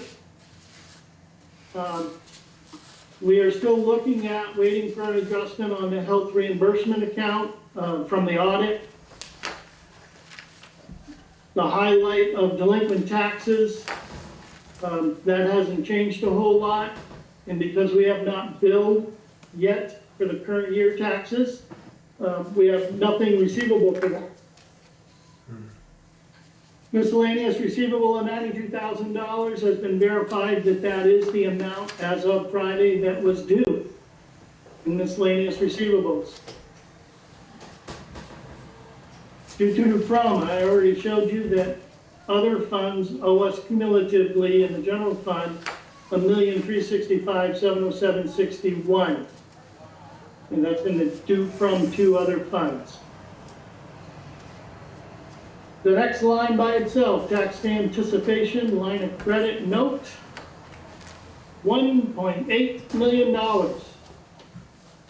It is exactly the amount of money we requested to turn into long-term debt on August 12th. It is not by chance that we hit that number.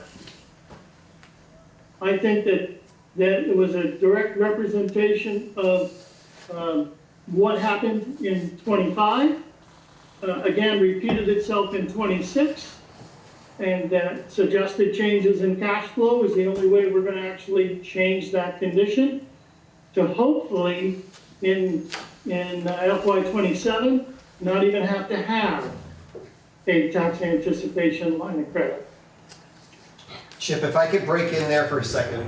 Two things I want to note about that, though, council members, are that $1.8 million extension so far on the line of credit this year does not include the fact that the general fund effectively borrowed $350,000 from the Walmart fund, and it's still owed that money, which if we were to need that money, would have to come off this line of credit currently. So that's one piece. Correct. And the second piece is that Frank told us earlier that we're still sitting on $500,000 plus in bills to complete the Causeway project, and that was a part of our cash flow estimation. We estimated that at the end of August, all things being equal, we would have run a debt at that point of $2.725 million. And in fact, we're doing a little better than that. Like if you added the 350 and the 550, that's $900,000. We're right on it. $2.7 million, right? So in fact, we calculated it pretty carefully, and what's going to take us the next step in the process is we're going to talk tonight about setting a special meeting to work on the water tower short-term line of credit in anticipation of bond income, and then hopefully the first meeting in October, we're going to ask council to take the actions necessary to complete the two other loans for $1.8 million for the general fund and $1 million for the sewer fund. That $1 million for the sewer fund will pay off the sewer due to the general fund and give us cash to operate with that will bridge us from there, we hope, God willing, to tax income. And the $1.8 million general fund, remember, is obligated already. It will go immediately to pay down the principal on this line of credit. Okay? And one last piece of this, that pay down does not mean that we can go back and borrow more against that line of credit, right? We will already have come close to maxing out the line of credit by the time we get there. Chip, is that a fair representation, and do you want to add anything or correct my summary? Your summary was accurate. Okay. It can be taught, yes. Indeed, because I didn't know any of this stuff 3 months ago, 6 months ago. Okay, keep going. All right. Down here at the bottom, the last line in the top group, $240,800. That's the NDRC grant funds match that I talked about. That Frank keeps saying, show me the money. It's there on paper. And again, for those concerned, we still recognize the Walmart reserve has a value of $386,000 that we're committed to, along with the other two reserves that are above it. And to reiterate, when you look at the current year fund balance on the balance sheet, It repeats what our budget status report said was our actual revenue to our actual expenditures are $922,392.66 in the red in the current year, revenue to expense actual. And again, if we had collected 25% of our property taxes in theory already, we would not be in that position.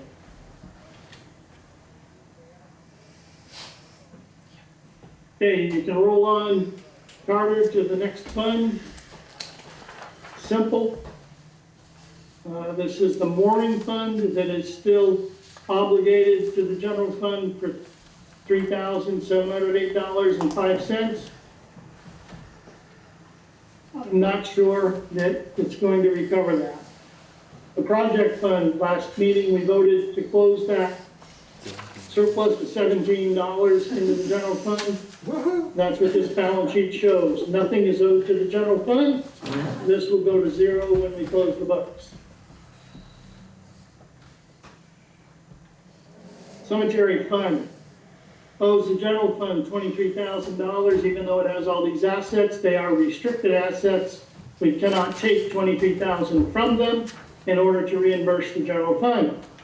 So the general fund will either have to transfer value of $23,000 into this fund simply to relieve the obligation, but it will not be cash. It'll simply be value.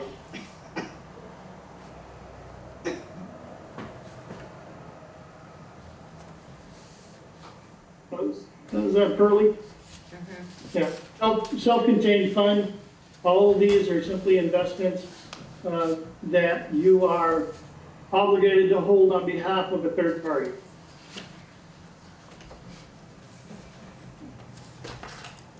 CDBG, we closed that one out into the general fund, the excess. Public safety, these are funds held under the control of the police chief for purposes that they are designated to be used. And we again moved the excess cash value that was seen back to the general fund. And right now he has an invoice in there for $509.44 for some activity, which I'm assuming is probably a purchase out of the Stone Garden Fund.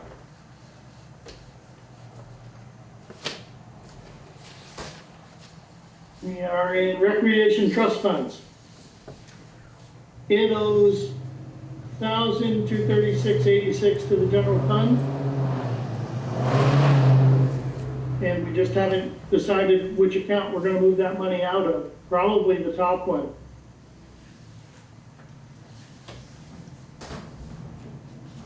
That's it. We're on to the good ones. Sewer fund. Receivables. $253,888.72. That is total amounts yet to be collected from sewer user fees that have been billed. Some are in delinquency, some are current, and were due today. This number was as of 1:30 Friday. That was after the clerk treasurer's office closed at noon. The due date was today, and they closed at 4:30. And so we are not seeing up-to-date, this minute values. I assume there's been 50, 60,000, maybe more that was collected. The big key in here is still the due from. Sewer is still $758,000 in obligation to the general fund, even though they've been collecting money.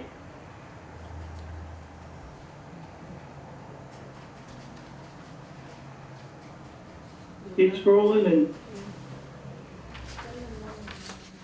water fund, Wentz receivable, $172,000. But again, at the bottom of the asset list, it still owes the general fund $578,000.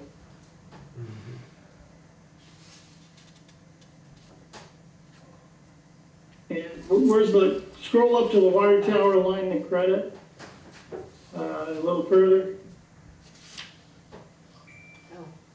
Yeah, second line down in the liabilities. Yep. This is how much has been drawn on the water tower construction line of credit, $1.3 million. And that is what we are trying to renew on or before October 6th into a bond anticipation note before we apply to the bond bank. And Rick, just so you know, at 6 o'clock, Ellen Stanley sent us an email. Thank you. And that's the quick review of the financials, where you stand. And again, the task force as well can now go through these things in detail. I know there's a member sitting present who's very anxious to do such.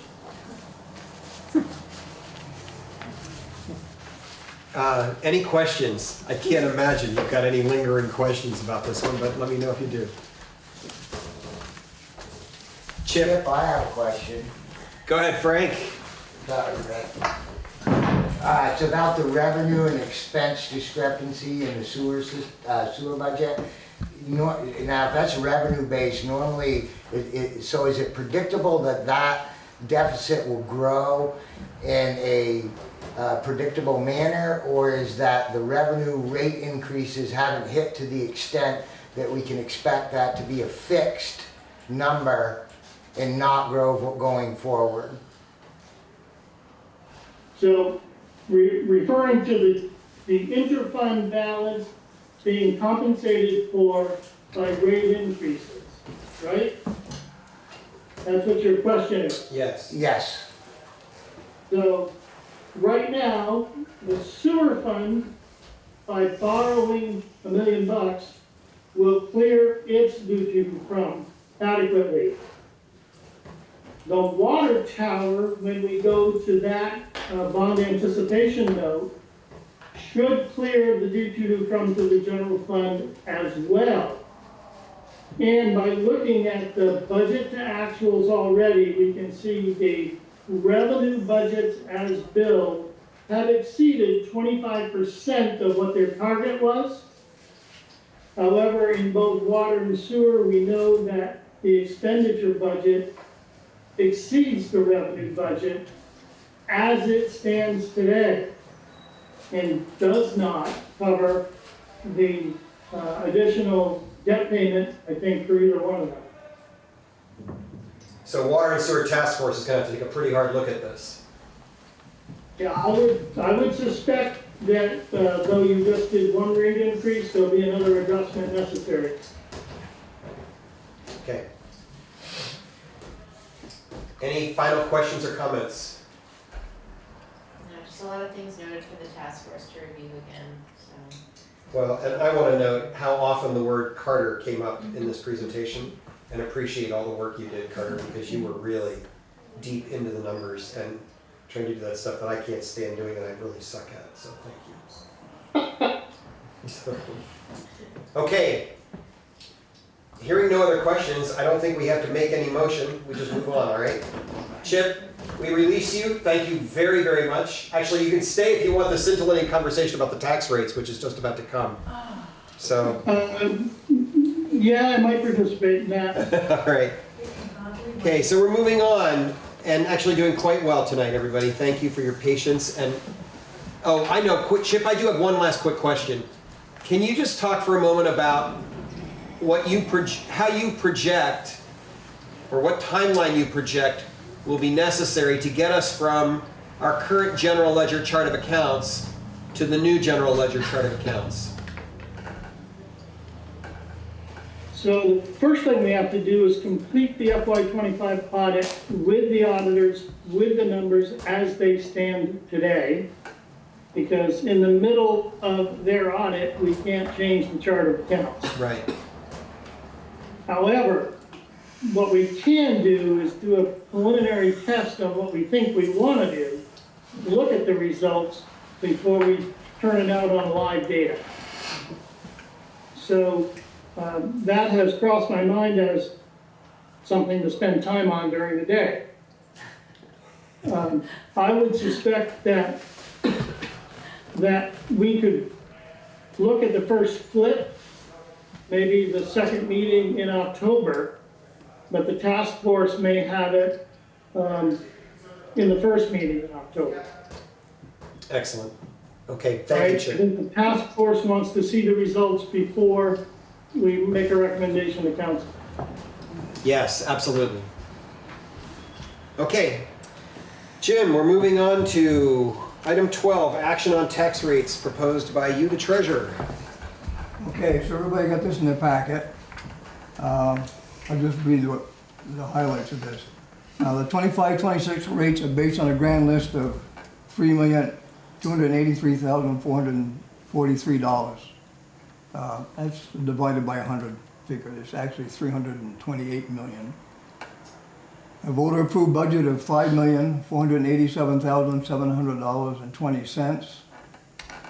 And appropriations of $219,305. And exemptions, which are the veterans exemptions, and there's a couple other things in there, of $37,115.25. So last year's residential rate was $338.46. Next year's going to be $352.48. That's a 14-cent increase on the residential side. Last year's non-residential was $3.4445. Next year's going to be 3.6201. That's an 18-cent increase in the non-residential rate. The figures are what they are based on the grand list and the appropriations and the exemptions divided by the budget divided by the grand list. Jim, There's not much, there's no room for change. Sorry. It's been brought a discussion in the financial task force how we've presented the voter-approved budget and how, as we just saw with the walkthrough that Chip just gave us, that our expenses are more in the 7 million point. I can't remember the number. Lots of numbers. But because we subtract the income that the city is. So in the future, is this going to reflect that total number? And then with the caveat of, with the expected income, is it going to be listed differently if we change the warned meeting language, or the warned article language, excuse me? You can put the amount of anticipated income in there, but the amount you're going to set the tax rate on is always going to be the expense side. Okay. And just to note that $5,487,000, that includes the $220. It was budgeted for the state tax adjustment. You roll that in there. That is to say, the action that was taken on August 12th to approve that is accounted for in this calculation. Exactly. Okay. And the last comment on the bottom is when the council can waive all late homestead filing fees for 25-26 tax bills. This doesn't change the tax amount to be raised by tax. It's just Chip would say it's a paper calculation. It doesn't change anything. We've never done that, but Chip said that's an option to the council, and he thought maybe that ought to be in there so you have something to decide on if you wanted to. It would have to be decided tonight as a part of this action. Yeah, because we've got to calculate the bills. You want to elaborate on that, Chip? That was your... Sure. There was a page that's after this letter that reads Newport City 2025 Build Grand List Top Center. And on the bottom third of that, you see there's a line that reads late homestead penalty, $339.07. There are two dates which trigger penalties to be calculated on the educational portion of a tax bill if a filer does not file on or before April 15th and July 15th. So you have people already that if we calculate their bill based upon their homestead filing date, they were late and they get charged 3% or 8% of their educational tax as a late filing fee. And all this does is eliminate that extra charge onto people who filed late. And this number is subject to change primarily because after someone gets their tax bill in their hand, then they may apply. And because you bill at this point in October, they are definitely late filers, subject to 8%. And you've already increased the tax rate by 14 cents. And so this, if you will, last year you brought in $2,022 in late filing fees. So you're not giving up a lot by offering this gesture to the taxpayers. Yeah, it doesn't change the tax rates on anything. Right.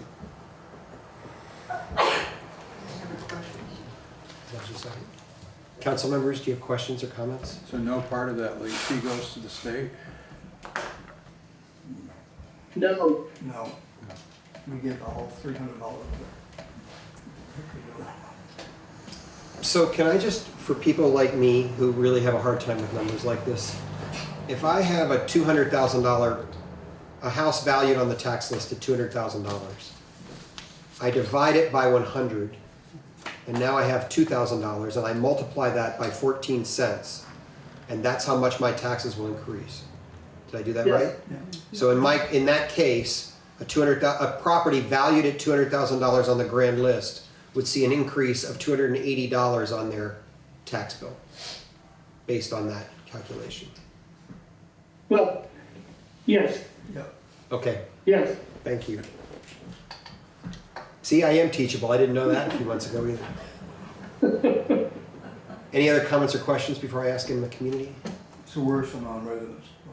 Sorry? It's worse for non-residents. It makes you feel It's worse for non-residents, yes. Ann? I wasn't clear, did we only get $300 in penalties, or did we get $2,000 in penalties? Last year you got $2,000. $2,000. This year is at, right now it's at 300. But we could get more, Or possibly. you might get more than the 300. We might get 2,000? And I think, Hard to say how many people filed late. I'm not sure, but I think John got the answer to my next question, which was, who does that money go to? Does it go to the state? No. Or do we keep it? City We keeps keep it. it. We keep it. Thank you. Any other comments or questions?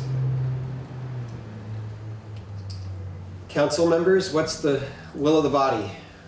How would you like to proceed? Well, I'll make a motion that we set the tax rates as presented in the memo.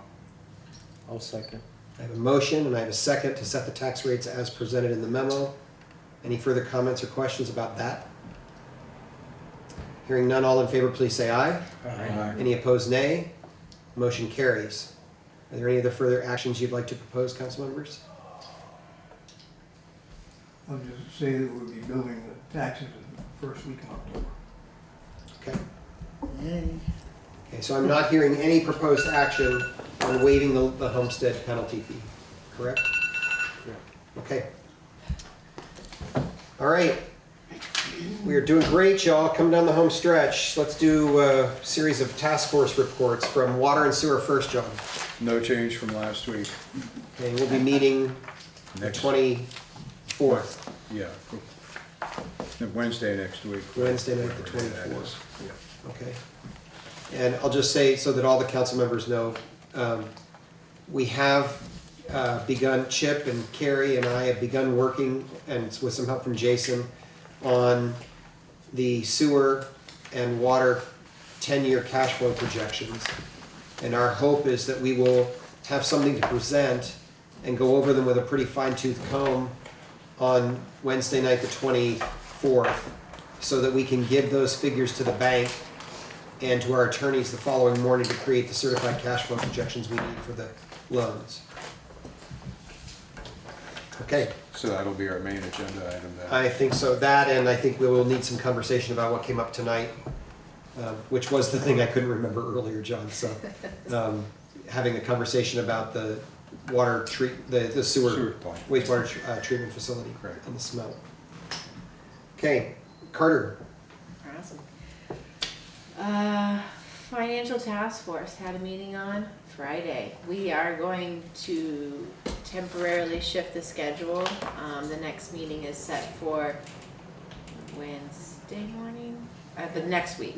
A week Week from today, so the 23rd? Fourth. Why do I try? Well, I don't know why I think I can go from memory on. I'm so sorry. So the 24th morning, start trying a virtual. This will give me more time to prepare slides and actually put something into this packet. So I hope in the future that my communications are more supported versus just, again, by my memory. Topics we discussed and what's presented in the packet, and I'll just start from there, is we've been talking extensively about internal controls, division of responsibilities, policies, procedures, protocols, all of the things, and this came to light thanks to Chip, who shared the statute, and so that statute states the town treasurer shall annually on or before June 30th complete and provide the select board a copy of the document and made available, this thing, by the auditor accounts pursuant to this. So Jim filled this out and he's like, looks familiar, and it is something that the auditors also provide, so it's nothing new, but this way it is publicly communicated. We discussed at the council meeting how it's a single person failed system, so how we probably need to start writing down our policies. There are some in place, but not easily accessible. And although we don't want to just dive into that right away, we were wanting to focus on some topics that we found more pertinent and urgent than others. So I'm starting on that task. I think some things on this which are interesting, or that came back to me, is, well, one, this list doesn't really address anything with the audit, and how one issue that came to light is that once we receive the audit and the findings, we don't really do anything with that. So, and this list doesn't have that. So, you know, there's other things that there might be still gaps. The other tool that we're looking at is VLCT has an internal controls checklist. That has 87 questions, and they are guided, and it's way more in depth. So we're still holding on to that and using that as a tool. Anyway, so that's where we are, at least in that. And there are some things in here that are totally on us to do. Like, for example, middle third way through, it says, are the select boards attended any financial trainings? So that's something that's not on Jim's plate, but yet it reveals to us, like, okay, we could take a class or two. So that was one thing. We've kind of naturally discussed the other topics around maybe shifting our tax schedule to being 4 times a year versus 2. Other things like appropriations, so reallocating the recycling operations back into the general fund. I just started to do the research, and eventually, I think next meeting I'll present on appropriations because there's more from policies, and we can really just look at our neighbors and see what they're doing as far as policy. It's pretty straightforward, and it looks really cool. Anyways, getting ahead of myself. Then the 10-year fine projections, we talked about that already today, and I don't want to take any more time. Am I missing anything, Lori? Yeah. So check the website for the virtual meeting. You want to start your Wednesday morning on the 24th with that. Please join us. 8 a.m., right? 8 a.m., baby. Right, and you are responsible for filming it. Yes, I will hit that little pencil thing in the top right corner. And making sure that there's a working link Yes. so that those who are not on normal list get access. Yes, it's also publicly on the website, and Right. so. You mean just making sure that what we put on the website actually works as opposed to when I do it? Yeah. I got your message. Good news is Carrie and Carter got my back. I did just remember one thing that we have kind of gone by the wayside just a little bit in the last year or so is the segregation of duties. Who's doing what? And so that was that's really important to me in my job, and it's really important now that we have Carrie up here and, working forward, is to really give reasons why there are things done here and there are things done in the clerk treasurer's office, and why it's important to keep those things separate. And so that's, another piece of that whole puzzle. But we really are trying to find a couple of things because the community really wants to know, they want to see us do something. We've been saying we've been working on it, which we have, but I think we want a couple of things to put out to say this is where we're moving forward. Right. Speaking more to the tasks and what folks do is, historically we've gone one way, but now we haven't had a city manager and without comptroller, and how things have kind of shifted, and really looking forward, what do we want to see? What does statute suggest or really require? What is suggested by VLCT, but also what works best for a municipality that has multiple department heads that is unique. So, yeah, thank you for. Okay. Thanks. Okay, Kevin? Homeless, we met on the 11th. We're still plugging away on the policy and some minor setbacks on finding a possible shelter. Our next meeting will be on the 25th at 3:30, and hopefully we'll have final revisions on the ordinance. Thank you, Kevin. Any questions or comments from council members? Thanks. Community members? Pushing through. All right, and Andrew, what's going on with the fire department? Nothing more to update at this point, other than we're still gathering data. The CSVs are coming through. We're working with the dispatch to get us more information. We're only able to get 5 years worth of data, but I say 5 years. That's a lot of data. So we're gathering that, and then we do not have another meeting set yet, because once we get that information, we want to review it, and then review it ourselves, and then meet as a group so we can figure out next steps and where to go with it. Because there's obviously multiple deeper dives that we can take, but we want to make sure that we stay on task. So. Any questions? I did take the mic back. There's another, thanks to the packet, it reminded me.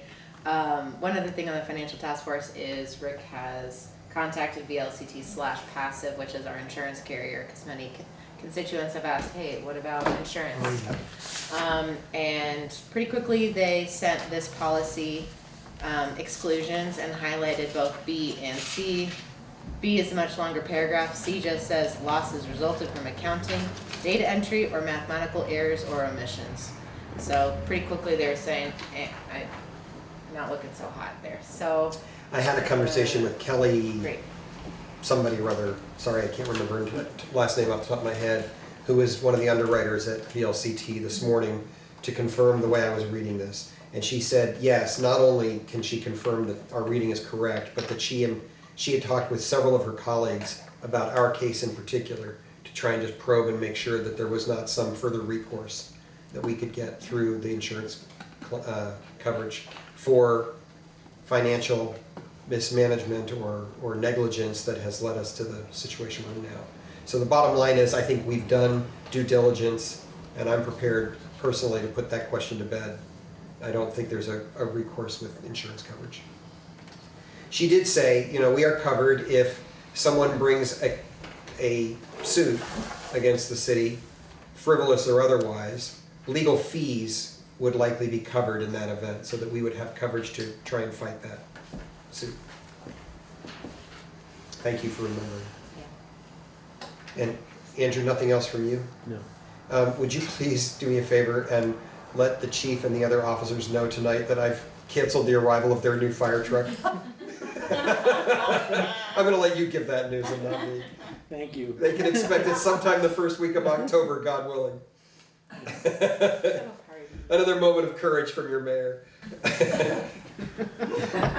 All right, let's see, public comment. What do we got on the board there? Anybody left here who wants to try? Ann? I've said all already. Thank you. And then Anybody else? Carol has spoken. Carol has spoken. Yep. So that is it. Okay. Those are the only two. All right, next item on the agenda is new business. Carter? If you saw me this Saturday standing in the middle of the road asking for change on the behalf of the city, it was for the recreation committee. And there was just, and I love doing that because everybody's so nice and it's such a quick interaction with so many community members. And anyway, so thanks for the support, those that drove by. And yeah. It wasn't the support It Carter wasn't, Finnegan. no, it wasn't. And I'm like, oh man, I don't know. I was wearing the shirt and everything, but who knows. Anyways, thanks for that support. Andrew? No, thank you. John? No, thanks. Kevin? Okay. Old business? Anybody have old business you want to put on the table? I'll be bringing the appropriations topic that we discussed and is on the calendar of to-dos finally very soon, so we'll give. That, I have two items that are, Yeah. one is related, which is, I wonder, Carter, if we could impose on you and ask you to bring to, if not the next meeting, the first meeting in October, the spreadsheet that we did Yes, 4 months okay. ago, Yeah. so that we could track on all the things we said we Yeah. wanted to be doing, which honestly, I think we're on top of, but I haven't looked at it in Pretty ages. good, but yeah. So it would be helpful thing for us to review that and then update it together. And if you'll help me remember to put that on the agenda with Carrie. Yes. And then just another thing to mention, which is, hey Carrie, can you tell folks what the conference is that you're attending at J-Peak right now? New England States Governmental Finance. Governmental Finance and something or other of Yeah, America or it's like something? a 7-word. Yeah. Like I know. So Carrie has done one of a 3-day conference with some 300 people from across New England up at J-Peak. And it's, I think, just a great way to begin to get her introduced to that world. Tomorrow she'll be sitting on the workshop that really drove our initial interest, which is that Sarah Macy, who is the finance person from St. Albans, is teaching one of the workshops tomorrow afternoon and recommended that this would be a great place for Carrie to begin to get a sense of kind of what those questions are. I suspect coming out of this, we will then look at some training, some actual coursework that Carrie may want to do to begin to get some training under her belt. We've talked about that. Any other questions about that or anything else, council members? Okay, you will notice that item 17, I have recommended that we set a special meeting for 9/29. That's our 5th Monday this month. That would be 2 weeks from tonight. And the primary purpose of that meeting, I'm not suggesting we would limit it if there's other stuff that needs to be dealt with, but the primary purpose of that meeting would be to try and move all the decisions that have to be made in order to arrange for the short-term line of credit for the water tower in anticipation of bond income. And the reason we need the special meeting is because that has to be arranged by October 6th, Monday, October 6th, in order to anticipate the current line of credit that comes due on October 7th. So that's why I'm recommending that our next meeting would be on the 29th. The meeting following that would be just a week later, our regular scheduled meeting on October 6th, and then 2 weeks following that one. Any questions about that? If not, do we have a motion to meet again at 6 p.m. on Monday night, the 29th of September? I'll make that motion. A motion, second? Second. And a second from Andrew. All those in favor, please say aye. Aye. Any opposed, nay. Motion carries. Do I have a motion to adjourn? I'll make that motion. Kevin makes that motion. He's always dependable on that one. Any second? I got a second from John. All those in favor, please say aye. Aye. Any opposed, nay. Motion carries. Thank you very much for a good evening, everyone.